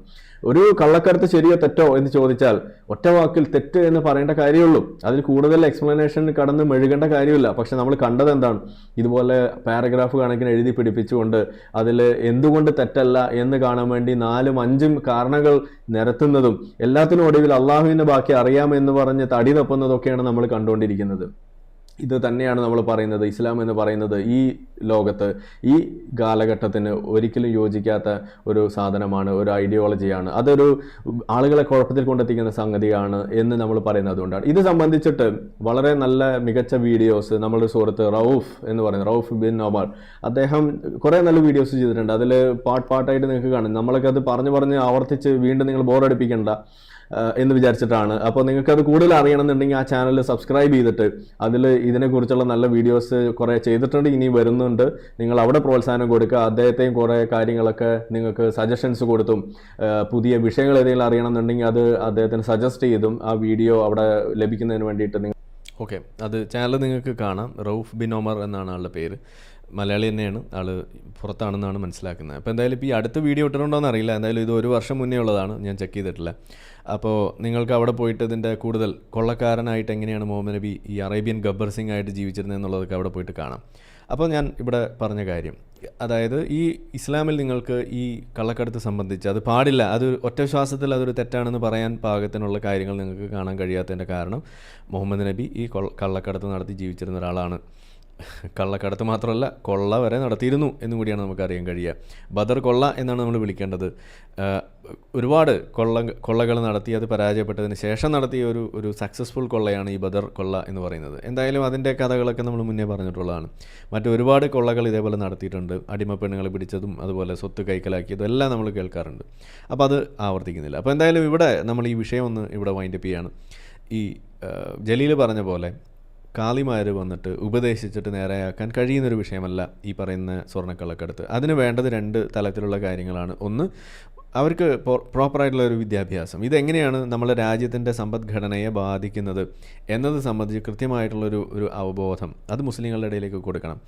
ഒന്നത്. 2, ഇതിൽ പ്രധാനമായിട്ടും നമ്മളെ ടാക്സിങ് സിസ്റ്റവും അതുപോലുള്ള കാര്യങ്ങളിലൊക്കെ മാറ്റം കൊണ്ടുവരാനും അതിന് വേണ്ടിയിട്ടുള്ള കാര്യങ്ങൾ നമ്മൾ നീക്കണം. അത് പ്രധാനമായിട്ട് സെൻട്രൽ ഗവൺമെൻറ്റിൻ്റെ ഭാഗത്ത് തന്നെയാണ് അതിൽ ചില കാര്യങ്ങൾ കിടക്കുന്നത്. അത് നമ്മൾ പരിശോധിക്കേണ്ടതുണ്ട്. മൂന്നാമത്തെ ഒരു കാര്യം എന്ന് പറയുന്നത്, ഈ വിഷയത്തിൽ ഒരു അവബോധം സൃഷ്ടിക്കാൻ വേണ്ടിയിട്ട് എന്ന് മാത്രമല്ല, ഈ തരത്തിലുള്ള കാര്യങ്ങൾ ഇത് നിങ്ങൾ ഒരു വിഷയം വന്നു കഴിയുമ്പോൾ അവിടെ ഉയർത്തി വെക്കേണ്ടത് മത നിയമമല്ല, നമ്മൾ സെക്യുലർ നിയമങ്ങളാണ്. ടാക്സേഷൻ സിസ്റ്റം ഇനി പരിഷ്കരിച്ചില്ല എങ്കിൽ പോലും നിങ്ങളത് ചെയ്യാൻ പാടില്ല. അതിൻ്റെ കാരണം എന്താണ്? അതിൻ്റെ കാരണം നിങ്ങൾ ഉയർത്തി വെക്കേണ്ടത് മത നിയമമല്ല, ഈ രാജ്യത്തിൻ്റെ നിയമമാണ് എന്നത് അവരെ ബോധിപ്പിക്കണം. അത് എല്ലാ വിഷയത്തിലും അങ്ങനെയാണ്, ഇതിലും അങ്ങനെയാണ് എന്ന് അവർക്ക് പഠിപ്പിച്ചു കൊടുക്കാൻ നമുക്ക് കഴിയണം. അത് സാധിക്കുന്നില്ല. അവിടെ എപ്പോഴും നമ്മൾ അതിനൊരു ഒഴുകഴിവ് കൊടുത്തുകൊണ്ട് അവരെ അതിൽ നിന്ന് ആ ചിന്ത ഒരിക്കൽ പോലും വരാത്ത രീതിയിലേക്ക് അവരെ കൊണ്ടുപോകുന്ന ഒരു പ്രവണതയാണ് നമ്മൾ കണ്ടുവരുന്നത്. അപ്പോൾ ഇത്തരത്തിലുള്ള ഇടപെടലുകളിലൂടെ ആണ് നമുക്കിത് പരിഹരിക്കാൻ കഴിയുള്ളൂ.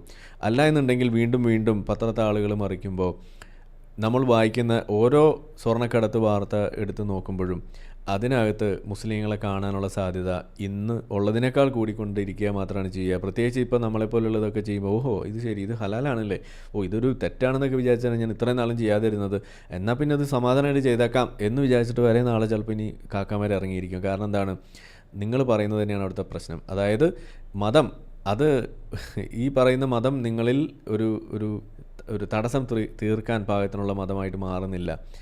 നിങ്ങളെ തെറ്റ് ചെയ്യാൻ പ്രേരിപ്പിക്കാൻ പോലും ഈ മതത്തിനാകുന്നു എന്നത് തന്നെയാണ് ഇവിടുത്തെ പ്രശ്നം. അപ്പോൾ അതുകൊണ്ട് നമ്മൾ പറയുന്നു, ഇതിന് കാര്യമായിട്ട് ഇടപെടേണ്ട ഒരു ബാധ്യത അത് ഇവിടുത്തെ പൊതുജനങ്ങൾക്കുണ്ട്. ഈ മുസ്ലിങ്ങളുടെ ഇടയിൽ ഇത് വർദ്ധിച്ച തോതിൽ കാണുന്നതിൻ്റെ കാരണം ഇതാണ്. ഇതിൻ്റെ കാരണം മതം അവർക്ക് തടസ്സം നിൽക്കുന്നില്ല, ഇതിന് പ്രോത്സാഹനം കൊടുക്കുന്നു എന്നതാണ്. എന്ന് ഈ ലോകം മുഴുവൻ ഈ പൊതുസമൂഹം ഏറ്റു പറയുന്ന ഒരു ഘട്ടം വന്നാൽ, ഒരു പബ്ലിക് ഷെയ്മിങ്ങിൻ്റെ ഭാഗമായിട്ടെങ്കിലും കുറച്ച് വിശ്വാസികൾ ഇതിൽ നിന്ന് വിട്ടു നിന്നാൽ അത്രയെങ്കിലും ഒരു ശമനം കിട്ടും എന്നത് മാത്രമാണ് ഇതിനകത്ത് ഇപ്പോൾ താൽക്കാലികമായിട്ട് നമുക്ക് കാണാൻ കഴിയുന്നൊരു പോംവഴി എന്ന് എനിക്ക് തോന്നുന്നുള്ളൂ. അല്ലാത്ത കാര്യങ്ങളെല്ലാം വലിയ തോതിൽ ഇടപെടലുകൾ വേണ്ട വിഷയങ്ങളാണ്. പ്രത്യേകിച്ച് ഈ ടാക്സിങ് സിസ്റ്റത്തിൽ ഉണ്ടാകുന്ന മാറ്റങ്ങളെന്നൊക്കെ പറയുന്നത് ഒരു ദിവസം നേരം വെളുക്കും ഉണ്ടാകാൻ പോകുന്നതല്ല, നമ്മളെ സീതാരാമൻ തന്നെ വിചാരിക്കണം. അപ്പോൾ ഏതായാലും അതൊക്കെ ആ വഴിക്ക് നീങ്ങട്ടെ. ഈ വിഷയത്തിൽ ഏതായാലും KT ജലീൽ പറഞ്ഞതിൻ്റെ ഉത്തരം ഇത്രയേ ഉള്ളൂ, അത് നടക്കാൻ പോകുന്നില്ല. കാരണം എന്താണ്, അത് ഇസ്ലാമിൽ അത് ഹലാലാണ്. നിങ്ങൾക്ക് ഇസ്ലാം വെച്ചുകൊണ്ട് ഈ സ്വർണ്ണക്കള്ളക്കടത്ത് അത് ഹറാമാണ് മക്കളെ എന്ന് പഠിപ്പിച്ചു കൊടുക്കാൻ ഒരു ഉസ്താദിനും കഴിയില്ല. എത്ര അറബി അറിഞ്ഞിട്ടും കാര്യമില്ല എന്നത് തന്നെയാണ് അതിൻ്റെ കാര്യം. ഇത്രയും പറഞ്ഞുകൊണ്ട് തൽക്കാലം ഞാൻ ഈ ഒരു വീഡിയോ ഇവിടെ നിർത്തുകയാണ്. നമ്മളെ വീഡിയോ കണ്ടുകൊണ്ടിരിക്കുന്ന ആളുകൾ ഇപ്പോഴും ലൈക്ക് ചെയ്തിട്ടില്ല എന്നുണ്ടെങ്കിൽ അത് ചെയ്യുക, ഷെയർ ചെയ്യുകയും സബ്സ്ക്രൈബ് ചെയ്യുകയൊക്കെ ചെയ്തുകൊണ്ടിരിക്കുക. പിന്നെ ഒരു ബാക്കപ്പ് ചാനലിലെ ലിങ്ക് ഇവിടെ എപ്പോഴും നമ്മൾ ഇടാറുണ്ട്, നമ്മൾ ഡിസ്ക്രിപ്ഷനിലുണ്ട്. നിങ്ങളത് പരമാവധി ഒന്ന് സബ്സ്ക്രൈബ് ചെയ്തിരുന്നേക്കുക. ഈ മെയിൻ ചാനൽ എന്തെങ്കിലും പറ്റിക്കഴിഞ്ഞാൽ നമുക്ക് അവിടെയാണ് ഇതിൻ്റെ ബാക്കി കാര്യങ്ങളൊക്കെ ചെയ്യാൻ ഉദ്ദേശിക്കുന്നതിനൊക്കെ വേണ്ടിയിട്ടാണ്. അപ്പോൾ ഏതായാലും ആ രീതിയിൽ കാര്യങ്ങൾ മുന്നോട്ട് പോട്ടെ. തൽക്കാലം ഇത്രയും പറഞ്ഞുകൊണ്ട് ഇവിടെ നമ്മൾ നിർത്തുന്നു. എല്ലാവർക്കും നന്ദി, നമസ്കാരം, ഒരു ഗുഡ് നൈറ്റ്. നമ്മളെ വീഡിയോ കണ്ടുകൊണ്ടിരിക്കുന്ന ആളുകൾ ചാനൽ സബ്സ്ക്രൈബ് ചെയ്തിട്ടില്ല എന്നുണ്ടെങ്കിൽ അത് ചെയ്ത് നമ്മളെ സപ്പോർട്ട് ചെയ്യുക. മറ്റു രീതിയിൽ സപ്പോർട്ട് ചെയ്യാൻ ആഗ്രഹിക്കുന്ന ആളുകൾക്ക് അതിൻ്റെ ഡീറ്റെയിൽസ് ഡിസ്ക്രിപ്ഷനിലുണ്ട്. നിങ്ങളുടെ ഓരോ ലൈക്കും ഷെയറും അതുപോലെ കമൻ്റ് ഇടുന്നതും ഇതിൽ ഈ വീഡിയോ അതിൻ്റെ താഴെ വരുന്ന കമൻറ്റുകൾക്ക് നിങ്ങൾ പ്രതികരിക്കുന്നതെല്ലാം തന്നെ വീഡിയോയുടെ റീച്ച് കൂടുന്നതിന് വലിയ തോതിൽ ഉപകാരപ്പെടുന്ന സംഗതിയാണ്. അപ്പോൾ അതുകൊണ്ട് അതിൽ നിങ്ങൾ ഏർപ്പെടണം എന്നും കൂടി ഞാൻ അഭ്യർത്ഥിക്കുകയാണ്. മറ്റുള്ള രീതിയിലുള്ള സപ്പോർട്ട് തുടർന്നും നിങ്ങളുടെ ഭാഗത്തുനിന്നുണ്ടാവും എന്ന് പ്രതീക്ഷിക്കുന്നു.